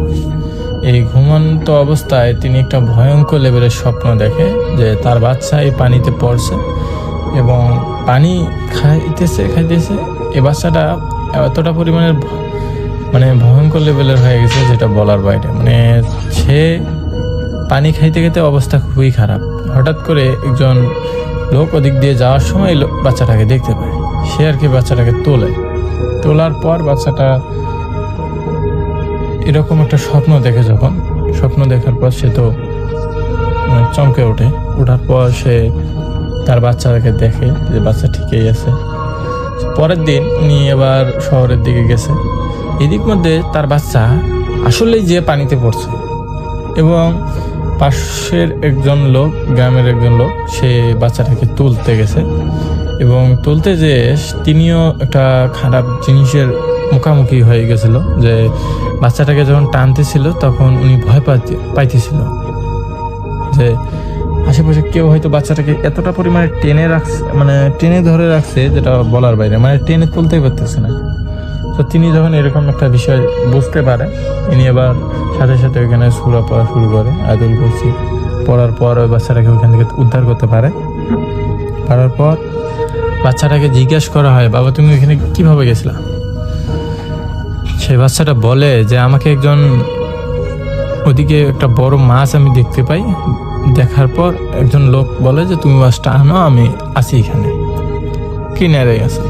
তো মাছটা নিতে যে আমাকে কেউ ধাক্কা দিয়ে পানিতে ফালাই দেয়, এরকম করে বলে। বাকিটা ও আর জানে না। তো এই বিষয়গুলো শোনার পর এই যে লোকটার যে পুকুরটা, তিনি অবাক যে রাত্রিকালীন সময় আমি এরকম একটা স্বপ্ন দেখলাম আর সকাল সকাল এরকম কাজটা আমার বাচ্চার সাথে হয়ে গেল। তারা সবাই পুরো আতঙ্ক একটা হয়ে গেল যে বাড়িতে কিছু অদ্ভুত ধরনের ঘটনা ঘটতেছে। তো সেদিন রাতেই আবার সে শুনতে পায় যে কান্নার আওয়াজ। তার যে পুরান বাড়ির পাশে একটা রুম ছিল, বদ্ধ একটা রুম, সেই রুমে থেকে একটা কান্নার আওয়াজ ভেসে আসতেছে। ইনি আবার রুম থেকে রাত তখন মোটামুটি 2টা বাজে, সেই সময় গোডাউন রুমের দিকে যায়, যাওয়ার পর দেখতে পায় যে রুমের ভেতর থেকে একটা কান্নার আওয়াজ আসতেছে। ইনি আবার কেয়ার করেন নাই যে তার ছেলে সন্তান তার রুমে ছিল না। ইনি দৌড়টা খোলার পর দেখতে পায় যে ঘরের অবস্থাটা খুবই খারাপ, দেখতেও ভয় লাগতেছিল, আশেপাশে জঙ্গল, মানে ইনি খুবই ভয় পাইতেছে। শৈলানা ভাই যেটা বলে যে উনি ওই জায়গাটায় প্রচুর পরিমাণে ভয় পাইছে। পাওয়ার পর উনি রুমের ভেতর ঢোকার পর দেখতে পায় যে তার বাচ্চাটা এক কোণারে বসে কান্না করতেছে। এটা দেখে তিনি তো সাথে সাথে চমকে যায় যে উনি ওনার বাচ্চাকে রুমের ভেতর রেখে আসলো, আর বাচ্চা এখানে কিভাবে আসলো। তো ওনার বাচ্চা ওনাকে দেখার পর আরো জোরে জোরে কান্না শুরু করে। তখন সাথে সাথে ওই বাচ্চার কাছে যে বাচ্চাকে নিয়ে বেরিয়ে আসার পর এই বাড়ির মালিককে মানে তিনি আবার ওই ইমামের কাছে যায়, যাওয়ার পর বলে যে এরকম এরকম বিষয় আমার সাথে এরকম বিষয় হচ্ছে। তো তিনি বলেন যে আমি একজন বড় ইমামের কথা বলতেছি, এই জায়গায় যান, উনি একটু কবিরাজি করতে পারে, উনি আর কি আপনাকে যা বিষয়টা বুঝে বলবে। তো তার কাছে যাওয়ার পর তিনি বলেন যে আপনার একটা বড় একটা ভুল করছেন এই পুকুরটা খোঁড়ার কারণে। আপনাকে হয়তো কেউ মানে বাধা করছিল যে পুকুরটা খুঁড়িয়ে না, তারপরও যেহেতু খুঁড়িয়ে ফেলছেন, এখন পুকুরের পাশে কিছু তাবিজ দিছি, ওইখানে পোথায় রাখিয়েন, আর যতটা সম্ভব এখানে না থাকাটাই আপনাদের উত্তম, কারণ এখানে যদি আপনারা থাকেন তাহলে আপনাদের বাচ্চার বা আপনার কোনো ক্ষতি হতে পারে। যেহেতু 2 বার আক্রমণ করছে, হয়তো 3য়বার আর সুযোগ পাবেন না কোনো। তো এই বিষয়গুলো শোনার পর ইনি একটু ভীতু টাইপের ছিলেন। ইনি তো ওইখানে ভয়ে অবস্থা খারাপ, ঘেমে মাথা দিয়ে ঘাম বাড়া শুরু হয়ে গেছে। তিনি সাথে সাথে বলেন যে আচ্ছা ঠিক আছে, আমি কথাটা বুঝতে পারছি। ইনি ওইখান থেকে দ্রুত সেদিন চলে আসার পর ওই বাড়ির থেকে, এবং তিনি সাথে সাথে পরের দিন ওই পুকুরে যত মাছ ছিল সবগুলোই তুলে নেওয়ার পর উনি ওই বাড়ির থেকে সাথে সাথে সব কিছু গুটিয়ে উনি শহরের দিকে রওনা দেয় আবার। তো 6 মাস পর উনি আবার আসে এলাকায়, আসার পর ওই পুকুরটাকে বন্ধ করে দেয়, কারণ উনি আবার ওই শহরে যাওয়ার পর স্বপ্নে দেখছিলেন যে যদি পুকুরটা বন্ধ করা না হয় তার বড় কোনো ক্ষতি হতে পারে। তো সেই জন্য উনি পুকুরটাকে বন্ধ করে দেয়। আর এরপর ওই বাড়ির আশপাশ দিয়ে কেউ যাইতো না, আর ওই বাড়ি এখন পর্যন্ত ভাঙা অবস্থায় পড়ে আছে, আশেপাশে কেউ যাইতো না, আর ওদের পরিবার থেকে কেউ আসে না, যদিও আসে দিনের বেলা এসে দেখে চলে যায়। তো এইটাই ছিল রাসেল ভাই সোহেল ভাইয়ের ঘটনা। তো ঘটনাটি আমি আশা করি আপনাদের ভালো লেগেছে। তো এর পরবর্তীতে আপনাদের জন্য আরও সুন্দর ঘটনা নিয়ে হাজির হব। তো আজকের মতো এখানে বিদায় নিচ্ছি। আল্লাহ হাফেজ, আসসালামু আলাইকুম।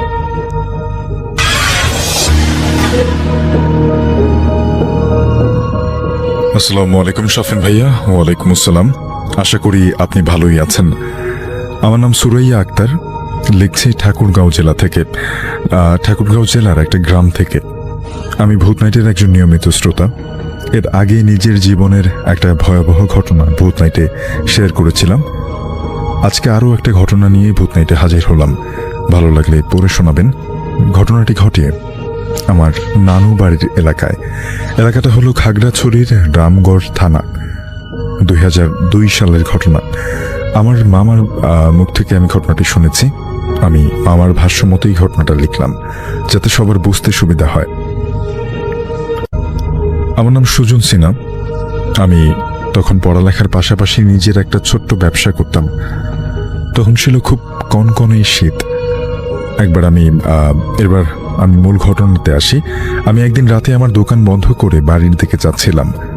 হঠাৎ দেখলাম আমার এক প্রতিবেশী হন্তদন্ত হয়ে আমার দিকে আসছে। উনি সম্পর্কে আমার চাচা হন। আমি তাকে জিজ্ঞেস করলাম, কি ব্যাপার চাচা, এত তাড়াহুড়ো করে কোথায় যাচ্ছেন? চাচা উত্তরে বললেন, আমার ছোট ছেলেকে সন্ধ্যার পর থেকে খুঁজে পাচ্ছি না। গ্রামের প্রায় সব জায়গা ওকে খুঁজলাম, কিন্তু কোথাও পেলাম না। আমি তখন চাচাকে বললাম, চাচা আমিও আপনার সাথে আসছি মামুনকে খুঁজতে। চাচার ছোট ছেলের নাম ছিল মামুন। যাই হোক, আমিও চাচার সাথে গেলাম খুঁজতে। অনেক খোঁজাখুঁজি করেও মামুনকে পাওয়া গেল না। একে একে মামুনের হারিয়ে যাওয়ার ঘটনা পুরো গ্রামের মানুষ জেনে যায়। সব জায়গায় মামুনকে খোঁজাখুঁজি করা হয়, কিন্তু মামুনের কোনো চিহ্ন গ্রামে ছিল না। একদিন একটা পুরো দিন কেটে গেল। মামুনের বাড়িতে তখন সবাই কান্নাকাটি করছে। মামুনের পরিবারে একটা শোকাবহ অবস্থা। বিকেলের দিকে হঠাৎ একটা খবর আসলো, পাশের গ্রামের একটা জলাশয়ের কাদার মধ্যে নাকি একটা 10-12 বছরের ছেলেকে উল্টো করে পুঁতে রাখা অবস্থায় মৃত পাওয়া গেছে। খবর শুনে সাথে সাথে মামুনের বাবা সহ গ্রামের আরো কয়েকজন মিলে পাশের গ্রামের ওই জলাশয়ে গেল। আমিও সবার সাথে সেখানে গিয়েছিলাম।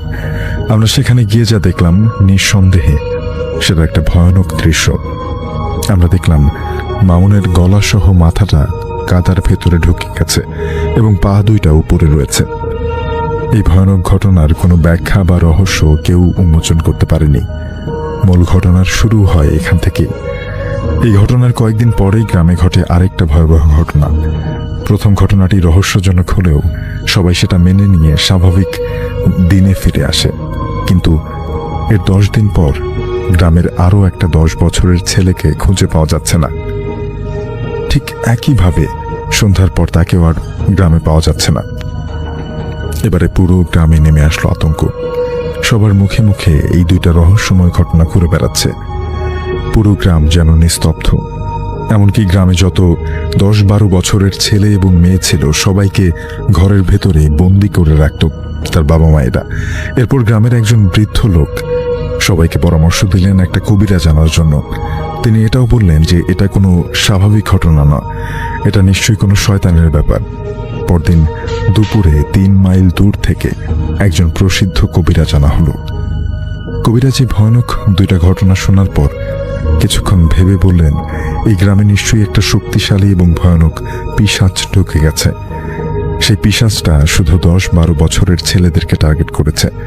পিশাচটা এই দুটো ছেলেকে সন্ধ্যার সময় একা পেয়ে ধরে নিয়ে গেছে এবং ওদেরকে কাদার মধ্যে উল্টো করে পুঁতে রেখেছে। কিন্তু পিশাচটা এমন কেন করছে, এই ব্যাপারে কবিরাজ কোনো কিছু বলতে পারেননি। কবিরাজ বললেন, এই পিশাচ এমনিতেই এই গ্রাম থেকে যাবে না, ওকে তাড়াতে হবে অনেক সাহসিকতার পরিচয় দিয়ে। পিশাচটা আবারও কোনো ছেলেকে আক্রমণ করতে পারে, তার আগে যেভাবেই হোক ওকে এখান থেকে পাঠাতে হবে। সবাই কবিরাজের কাছে জানতে চাইল যে কি করলে এই পিশাচকে হারানো যাবে। কবিরাজ বললেন, আজকে মধ্যরাতে যদি কেউ একা একা কোনো কবরস্থানে গিয়ে সেখান থেকে সম্প্রতি কবর দেওয়া হয়েছে এমন কোনো একটা কবর থেকে লাশের কাফনের কাপড় কেটে নিয়ে আসতে পারে এবং সেই কাপড় যদি ওই জলাশয়ের কাছে রেখে আসতে পারে, তাহলে ওই পিশাচ আর কিছুই করতে পারবে না। কাজটা অবশ্যই মাঝরাতে করতে হবে। কবিরাজ বললেন, কোনো সাহসী কাউকে আপনারা খুঁজে আনুন, কোনো ভীতু মানুষ এই কাজটা করতে পারবে না।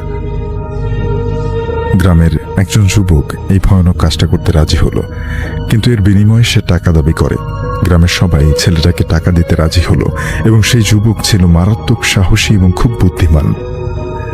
এরপর মাঝরাতে ওই যুবক ওই কাজ করার জন্য এলাকার গোরস্থানের দিকে রওনা দেয়। কবিরাজ ওই যুবককে বলল যে এই কাজ কিন্তু মোটেই সহজ হবে না। এই কাজ করার সময় অনেক সমস্যার মোকাবেলা করতে হবে। বিশেষ করে তুমি পেছনে ভুলেও তাকাবে না। তোমাকে পেছন থেকে অনেক ডাকাডাকি করবে, তোমার আপনজনের কণ্ঠে, তোমার খুব কাছের মানুষের কণ্ঠে। তোমার সামনেও বিভিন্ন ধরনের ভৌতিক ঘটনা ঘটতে পারে, সুতরাং কাজটা খুব সাবধানে করতে হবে। কবিরাজ ওই যুবককে আরও বলল, এমন কোনো পরিস্থিতির সম্মুখীন হলে আয়াতুল কুরসি পড়তে এবং কাজ শেষ হয়ে গেলে অবশ্যই খালি পায়ে ফিরে আসতে হবে। যুবক কবিরাজের কথা শুনে বলল যে আমি শতভাগ দিয়ে চেষ্টা করব। এরপর ওই যুবক বের হয়ে পড়ে। বাকিটা ঘটনা আমি ওই যুবকের ভাষ্য মতে বলছি। আমি আমাদের গ্রামের গোরস্থানে উদ্দেশ্যে রওনা দিলাম। হেঁটে গেলে প্রায় 20 মিনিট লাগবে। যাওয়ার পথে একটা ছোট জঙ্গল পড়ে। আমি হাঁটতে হাঁটতে এক পর্যায়ে সেই জঙ্গলের ভেতরে চলে আসি। জঙ্গলে ঢোকার পরেই আমার সাথে শুরু হয় ভয়ানক ভয়ানক ঘটনা। হাঁটতে হাঁটতে হঠাৎ শুনতে পেলাম একটা বিকট কণ্ঠে কেউ আমাকে পেছন থেকে বলল, ওই তুই আর সামনে যাস না, তুই সামনে গেলে তোর ক্ষতি হবে। কিন্তু আমি এসব কথায় কিছু মনে না করে সামনে যেতে থাকি। কিছুক্ষণ পরে একটা কালো কুকুর যেন কোত্থেকে আমার সামনে আসলো। কুকুরের আকৃতি ছিল অন্যান্য কুকুরের চেয়ে অনেক বেশি বড়। আমি তখন একটু ভয় পেলেও সাহস হারাইনি। আমি সামনে যেতে পারছি না, ওই কুকুর সামনে থেকে সরছে না। আমি আয়াতুল কুরসি পড়তে শুরু করি। একটু পরে দেখলাম কুকুরটা সামনে থেকে সরে গেছে। এরপর আমি গোরস্থানে পৌঁছে যাই। আমার হাতে থাকা কোদাল দিয়ে একটা কবর খোঁড়া শুরু করি। কয়েকদিন আগেই একজন বৃদ্ধকে এই কবরে দাফন করা হয়েছিল। কবরের একটা পাশ খুঁড়ে আমি সেখান থেকে দেখলাম যে লাশটা প্রায় পচে গেছে। বিশ্রী রকম গন্ধ আসছিল সেই কবর থেকে। আমি লাশের গা থেকে কাফনের একটুখানি কাপড় কেটে নিলাম। এমন সময় হঠাৎ পেছন থেকে শুনলাম কেউ বলল, তুই কাজটা ঠিক করলি না, তোকে এর খেসারত দিতে হবে। আমি পেছনে তাকিয়ে কাফনের কাপড় নিয়ে রওনা দিলাম সেই জলাশয়ের দিকে। জলাশয়ে যাওয়ার পথেও আমার সাথে বিভিন্ন ভয়ানক ঘটনা ঘটে। জলাশয়টা ছিল কবরস্থানের পশ্চিম দিকে। গোরস্থান থেকে সেখানে যেতে কমপক্ষে 40 মিনিট সময় লাগবে। যাই হোক, আমি জলাশয়ের দিকে হাঁটা শুরু করলাম। যেতে যেতে একটা ছোট কালভার্ট পড়ল। আমি যখন ওই কালভার্টের উপরে উঠলাম তখন দেখলাম একটা সাদা অবয়ব আমার থেকে একটু দূরে সামনে দাঁড়িয়ে আছে। অবয়বটা অনেক বড় আর হালকা জলজল করছে। এই অবস্থা দেখে আমি প্রচুর ভয় পেয়ে যাই। সামনে যাওয়ার মতো কোনো শক্তি আমার গায়ে ছিল না। শীতের রাতে আমি প্রচন্ড রকম ঘামছিলাম। শুধু একটা অশরীরী অবয়ব আর সামনে আমি একা। এর আগেও গোরস্থানে যাওয়ার সময় আমার সাথে ভয়ানক ঘটনা ঘটেছে, তখন আমি ভয় পাইনি, কিন্তু এখন কেন ভয় পাচ্ছি? আমি তখন আবার আল্লাহর নাম দোয়া কালাম পড়তে পড়তে সামনের দিকে এগিয়ে গেলাম। এক পর্যায়ে দেখলাম আমার সামনে থাকা অবয়বটা উধাও হয়ে গেছে। পেছন থেকেও আমাকে বারবার কেউ যেন ডাকছে, কিন্তু আমি আর পেছন তাকাচ্ছি না। কিছুক্ষণ পরেই সেই জলাশয়ের কাছে চলে আসলাম। এরপর কাফনের কাপড় কবিরাজ যেখানে রাখতে বলেছিলেন সেখানে রেখে আমি খালি পায়ে গ্রামের দিকে রওনা দিলাম। আমি গ্রামে পৌঁছানোর পরে কবিরাজের কাছে কবিরাজ আমার কোনো কথা না শুনে বলল, কাজটা তুমি খুব ভালোভাবে করেছো। কবিরাজ বললেন, এবার আমি একটা মন্ত্র পড়ে দিলেই ওই কাফনের বদৌলতে ওই পিশাচ ওই গ্রামে আর এক মুহূর্ত টিকতে পারবে না। পরদিন সকালে কবিরাজ একটা মন্ত্র পড়ে তার কাজ শেষ করলেন। তারপর কবিরাজ সবাইকে বললেন, এই পিশাচ 10 বছরের বাচ্চাদের ধরে নিয়ে এদের রক্ত শূন্য করে ফেলতো, তারপর ওই জলাশয়ে উল্টো করে পুঁতে রাখতো। কিন্তু এখন ওই পিশাচ আর কিছুই করতে পারবে না। আপনারা এখন বিপদমুক্ত। এরপর সেই কবিরাজ আমাদের গ্রাম থেকে চলে যান। আর কোনোদিন ওই কবিরাজকে আমরা খুঁজে পাইনি। আর ওই যুবক যে এই অসাধ্য সাধন করেছিল তাকেও শর্ত মোতাবেক টাকা দেয়া হয়। তারপর থেকে আর কোনো সমস্যা হয়নি। ভাই, এটা অনেকের কাছেই বানোয়াট মনে হতে পারে, কিন্তু এই ঘটনাটি আসলেই সত্য। আমার মামা নিজে এই ঘটনার সাক্ষী এবং তার আশেপাশে অনেক লোক, তার গ্রামের অনেক লোক এই ঘটনা প্রত্যক্ষ দেখেছেন। যদি প্রচারযোগ্য মনে করেন তাহলে পড়ে শোনাবেন। এটাই ছিল আমার ঘটনা। আসসালামু আলাইকুম। আমি চেষ্টা করবো আরো কিছু সংগ্রহ করে ঘটনা ভূত নাইটে পাঠাতে। আমি বিদায় নিলাম। আল্লাহ হাফেজ। ঘটনাটি আপনাদেরকে পাঠিয়েছেন সুরাইয়া আক্তার, ঠাকুরগাঁও থেকে।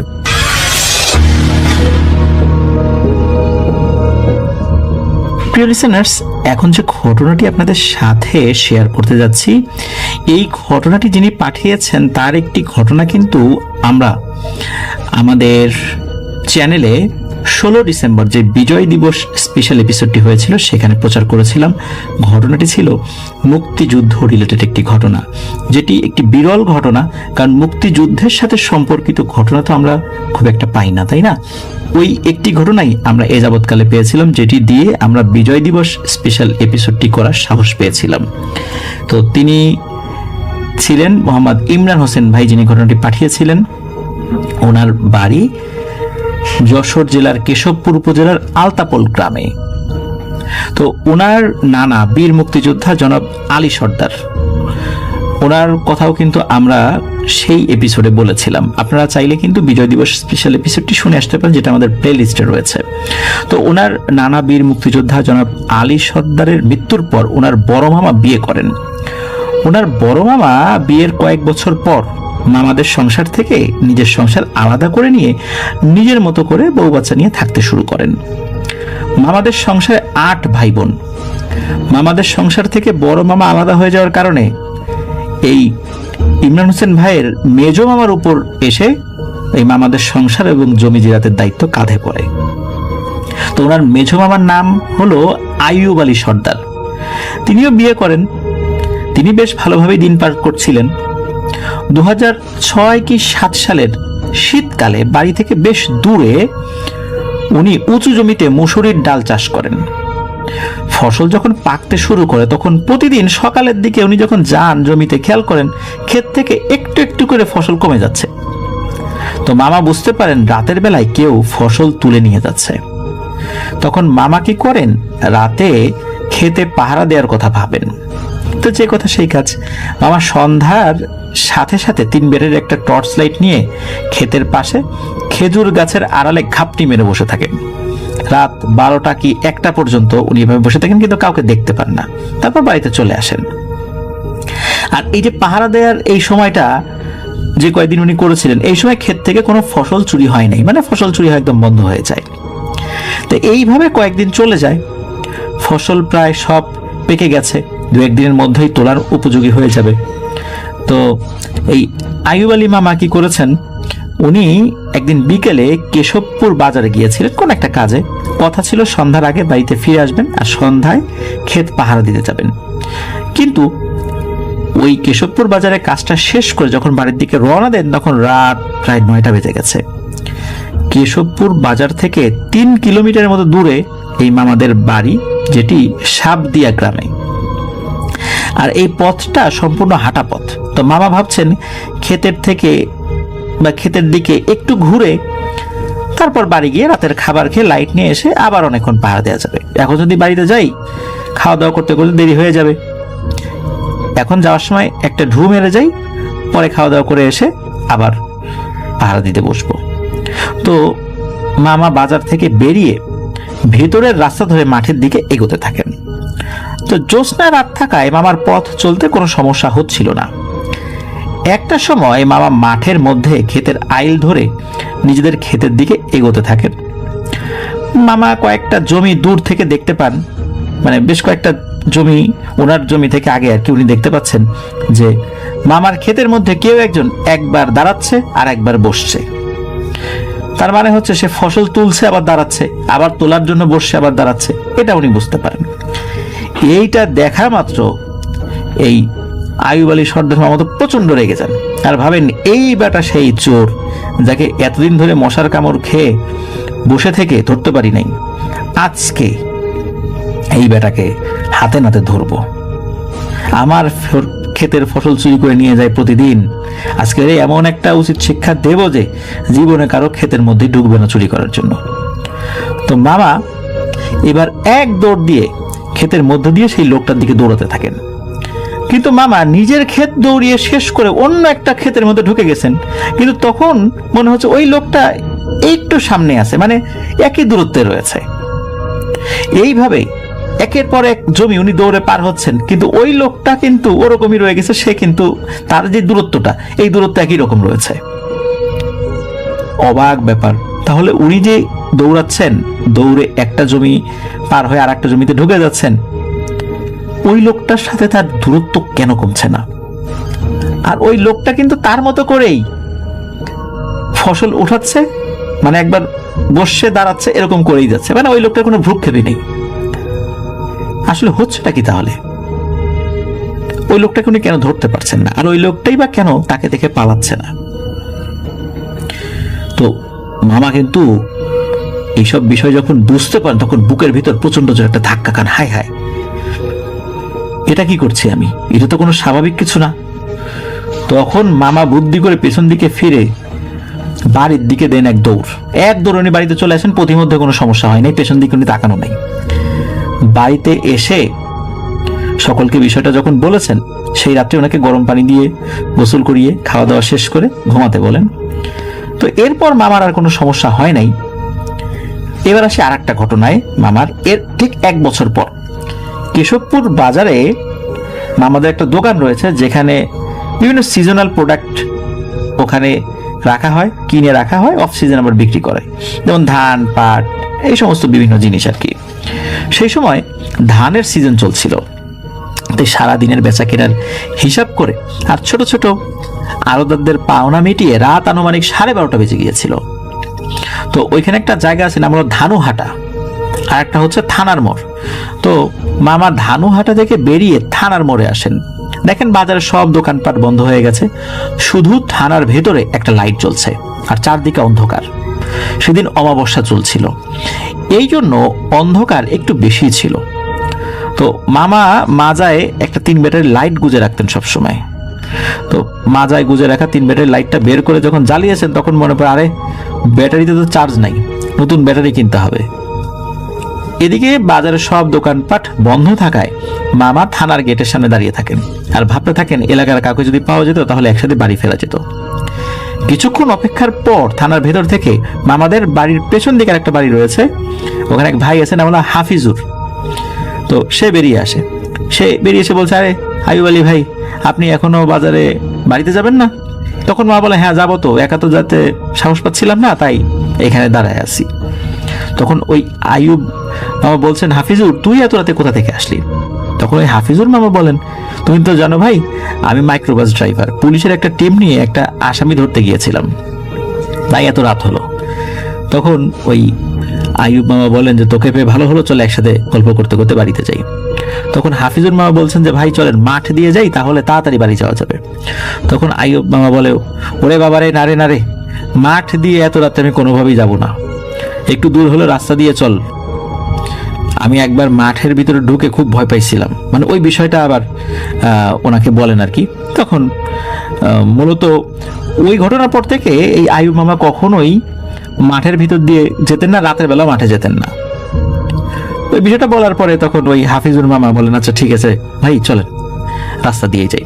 তো বাজার থেকে মামাদের যে বাড়ি যাওয়ার পথ, বাজার থেকে বেরিয়ে গরুহাটা নামক একটা জায়গা পড়ে, ওইটা পার হওয়ার পর কয়েকটা বাড়ি, আর এরপর থেকেই রাস্তার 2 পাশ দিয়ে বাগান। সেখান থেকে এগিয়ে সামনে বিশাল বড় বাঁশ বাগান, আর এই বাঁশ বাগানের ভেতরেই সর্দার যেই গোষ্ঠীটা রয়েছে ওইখানে, তো এদের কবরস্থান। আর এইখানেই কিন্তু ওনার নানা বীর মুক্তিযোদ্ধা জনাব আলী সর্দারের কবর রয়েছে। যাই হোক, এই কবরস্থানটা পার হয়েই ওনার মামাদের বাড়ি। তো মামারা একসাথে হাঁটা শুরু করলেন।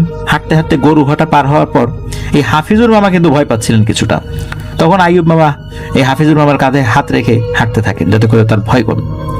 অন্ধকার রাত, দুজনের কারো কাছে কোনো আলো নেই, তবুও অন্ধকার রাত্রে আকাশে সামান্য আলোতে দুজনে দিব্যি হেঁটে যাচ্ছিলেন।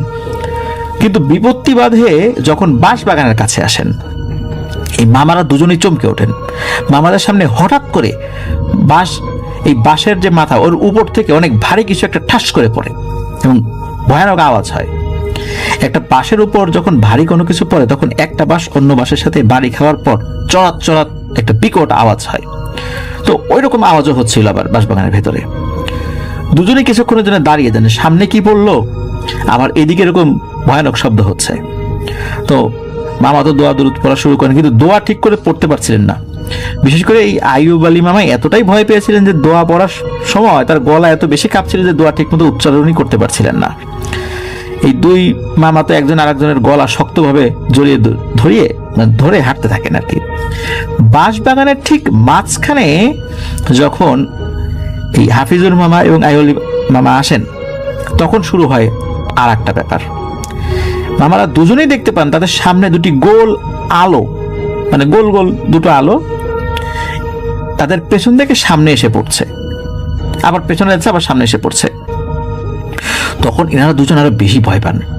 এদিকে হাফিজুর মামা তো ভয়ে কান্নাকাটি শুরু করে দিয়েছেন, আর আইয়ুব মামা বলছেন যে হাফিজুর খবরদার, পেছন দিকে কিন্তু তাকাবি না। এই কথা বলতেই, মানে এতক্ষণ হয়তো তার পেছন দিকে তাকানোর কথা মনে ছিল না, কিন্তু যখন এই কথা বলেছে তখনই কি করেছে, এই আইয়ুব মামা নিজেই উনি পেছন দিকে তাকিয়েছেন, অথচ উনি হাফিজুর মামাকে নিষেধ করছেন যে খবরদার পেছনে তাকাবি না, আর উনি নিজেই পেছন দিকে তাকিয়েছেন। আর তখন দেখতে পান এক ভয়ঙ্কর রূপ, একটা সাদা আলখেল্লা পরা বিশাল লম্বা একটা অবয়ব, যার মাথা দেখা যাচ্ছে না, শুধু মাথা যেখানে থাকার কথা তার থেকে একটু উপরে 2টো আলো, যেমন চোখ যেখানে থাকে, চোখ যদি জল জল করে ঠিক ওরকমটা, কিন্তু স্পষ্ট দেখা যায় তার মাথা নাই, কিন্তু 2টো চোখের জায়গায় 2টো আলো দেখা যাচ্ছে। এই আলো দুটোই বারবার সামনে আসার পেছনে যাচ্ছে। এই দৃশ্য দেখে আইয়ুব আলী মামার পিলে চমকে ওঠে, বুকের ভিতর থরথর করে কাঁপতে থাকে।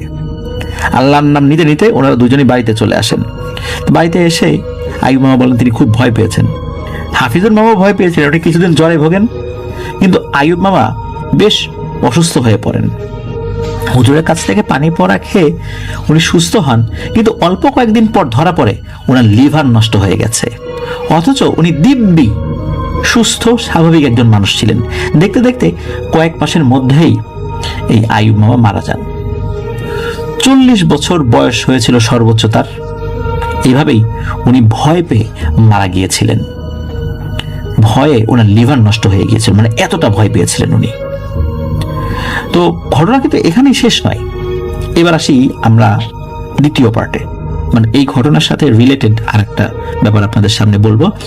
এই ঘটনাটি ঘটে আলতাপোল গ্রামেই।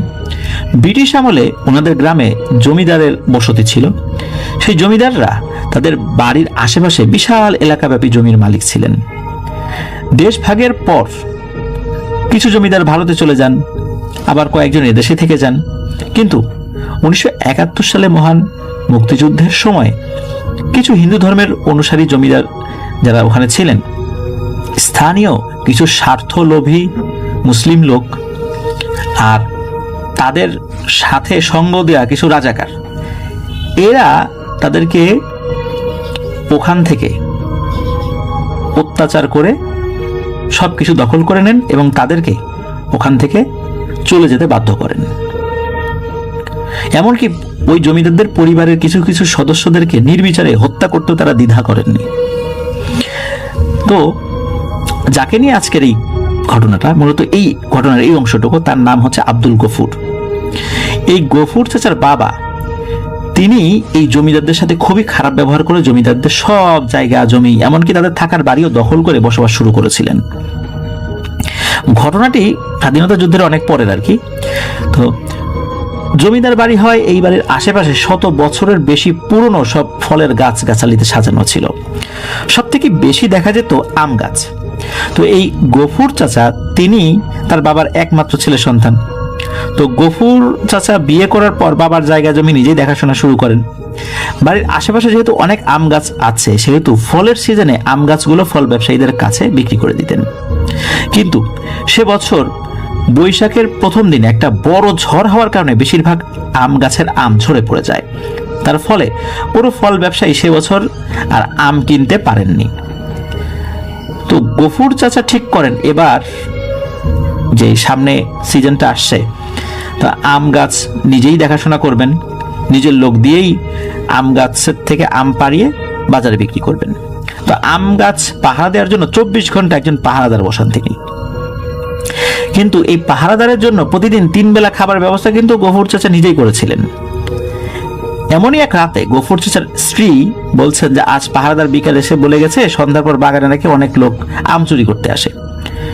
তো পাহারাদার যদি খাবার খাওয়ার জন্য দিকে আসে, এই সুযোগে ওরা আম চুরি করে। এই জন্য পাহারাদার বলেছে যে সে বাড়িতে এসে খেতে পারবে না, রাতের খাবারটা যে কোনোভাবে পৌঁছে দিয়ে আসতে। তাহলে আপনি রাতের খাবারটা পৌঁছে দিয়ে আসেন। তো গফুর চাচা বেশি কিছু না ভেবে ওনার স্ত্রীকে বলেন, তাহলে তুমি খাবারটা রেডি করে দাও, আমি বাগানে গিয়ে ওকে দিয়ে আসবো।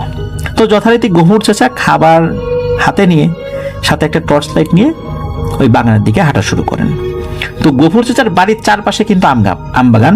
তো বাড়ির উত্তর দিকে যে বাগানটা, ওখানে একটা টং তৈরি করা, আবার বাড়ির দক্ষিণ দিকে আর একটা টং তৈরি করা। তো গফুর চাচা আপন মনে উত্তর পাশের টঙের দিকে লাইট জ্বালিয়ে হাঁটতে থাকেন। গরমকাল যেহেতু, বাগানের ভেতর সাপ পোকার কিন্তু আনাগোনা বেশি ছিল। গফুর চাচা হঠাৎ করে দেখতে পান একটা কালো কুচকুচে সাপ তার পথ আগলিয়ে লম্বালম্বি করে শুয়ে আছে।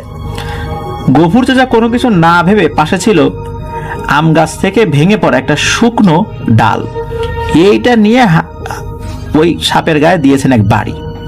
আর শুকনো ডাল হওয়ার কারণে এক বাড়ি দেওয়ার সাথে সাথে ডালটি ভেঙে চুরমার হয়ে যায়। সাপটিও মরে না। সাপটি কি করে রাস্তা থেকে সরে আর একটা গাছের গোড়ায় গিয়ে মিলিয়ে যায়। তো গফুর চাচা টর্চ লাইট দিয়ে এদিক ওদিক খুঁজতে থাকেন সাপটিকে, কিন্তু কোথাও ওই সাপটিকে উনি আর দেখতে পান না। এত কুচকুচে কালো সাপ উনি আগে কখনো দেখেননি। যাই হোক, গফুর চাচার বেশি কিছু না ভেবে খাবারের যেই পোটলাটা ছিল এটা নিয়ে উত্তর দিকে হাঁটতে থাকেন। ওই উত্তর দিকে যে টং ছিল সেই দিকে আর কি। তো ওদিকে গিয়ে ওই পাহাড়দারের নাম ধরে ডাকতে থাকেন। তখন মনে সারা শব্দ না পেয়ে বুঝতে পারেন পাহাড়দার মনে হয় দক্ষিণ দিকের যে টংটা আছে ওইখানে আছে। তখন গফুর চাচা পেছন দিকে যখন ঘুরেছেন তখনই দেখতে পান একটা কালো কুচকুচে অবয়ব তার থেকে 5 থেকে 7 হাত দূরে হবে সর্বোচ্চ, রাগান্বিত চোখে দাঁড়িয়ে আছে, চোখ দুটো লাল টকটকে। আর এত বড় চোখ উনি আগে কখনোই দেখেননি। গফুর চাচা ভয়ে শরীর ঠকঠক করে মানে ওনার কাঁপাকাঁপি শুরু হয়ে গেছে।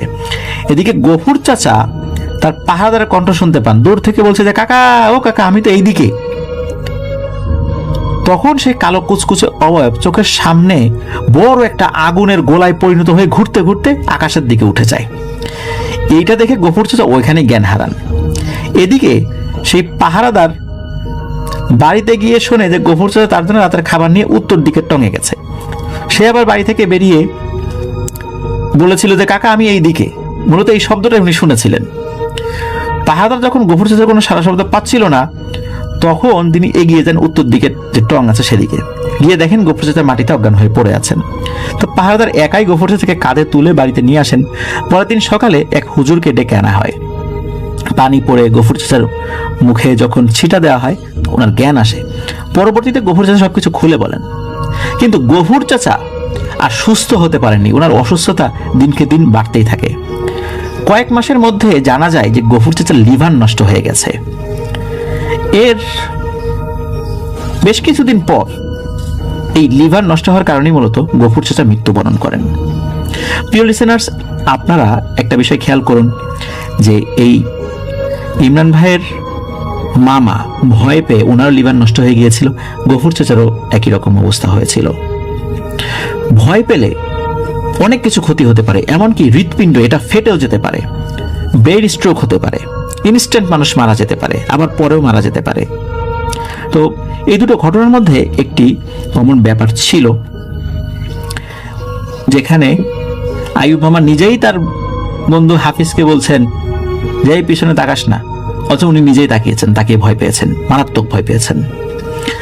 আবার এই গফুর চাচা, ওনার এই ব্যাপার তো আপনারা জানলেন। তো আমরা দুজনের জন্যই দোয়া করবো আল্লাহর কাছে, আল্লাহ তাআলা ওনাদেরকে ক্ষমা করুন, জান্নাত নসিব করুন। কিন্তু এই ঘটনায় আরো একটি ব্যাপার শিক্ষণীয় আছে প্রিয় লিসেনার্স, সেটি হচ্ছে শেষ যে অংশটুকু আমরা পড়লাম। আপনারা কি খেয়াল করেছেন, জমিদারদের বসতভিটা থেকে রাজাকারদের সহযোগিতায় কিছু মানুষ, তারা আবার মুসলিম ছিলেন, এনারা হিন্দু হওয়ার কারণে, মূলত জমিদার হিন্দু হওয়ার কারণে ওই সুযোগে দেশের ওইরকম একটা সিচুয়েশনে তাদেরকে ওখান থেকে তাড়িয়ে দিলেন। জমিদাররা, এটা সত্য যে বিভিন্ন সময় মানুষের উপর নির্যাতন করত। তো যিনি নির্যাতন করবেন কোনো কারণে কোনো মানুষের উপর, আল্লাহ তাআলা তার উপর একটা নির্দিষ্ট সময়ে আর একজন জালেমকে চাপিয়ে দেবেন।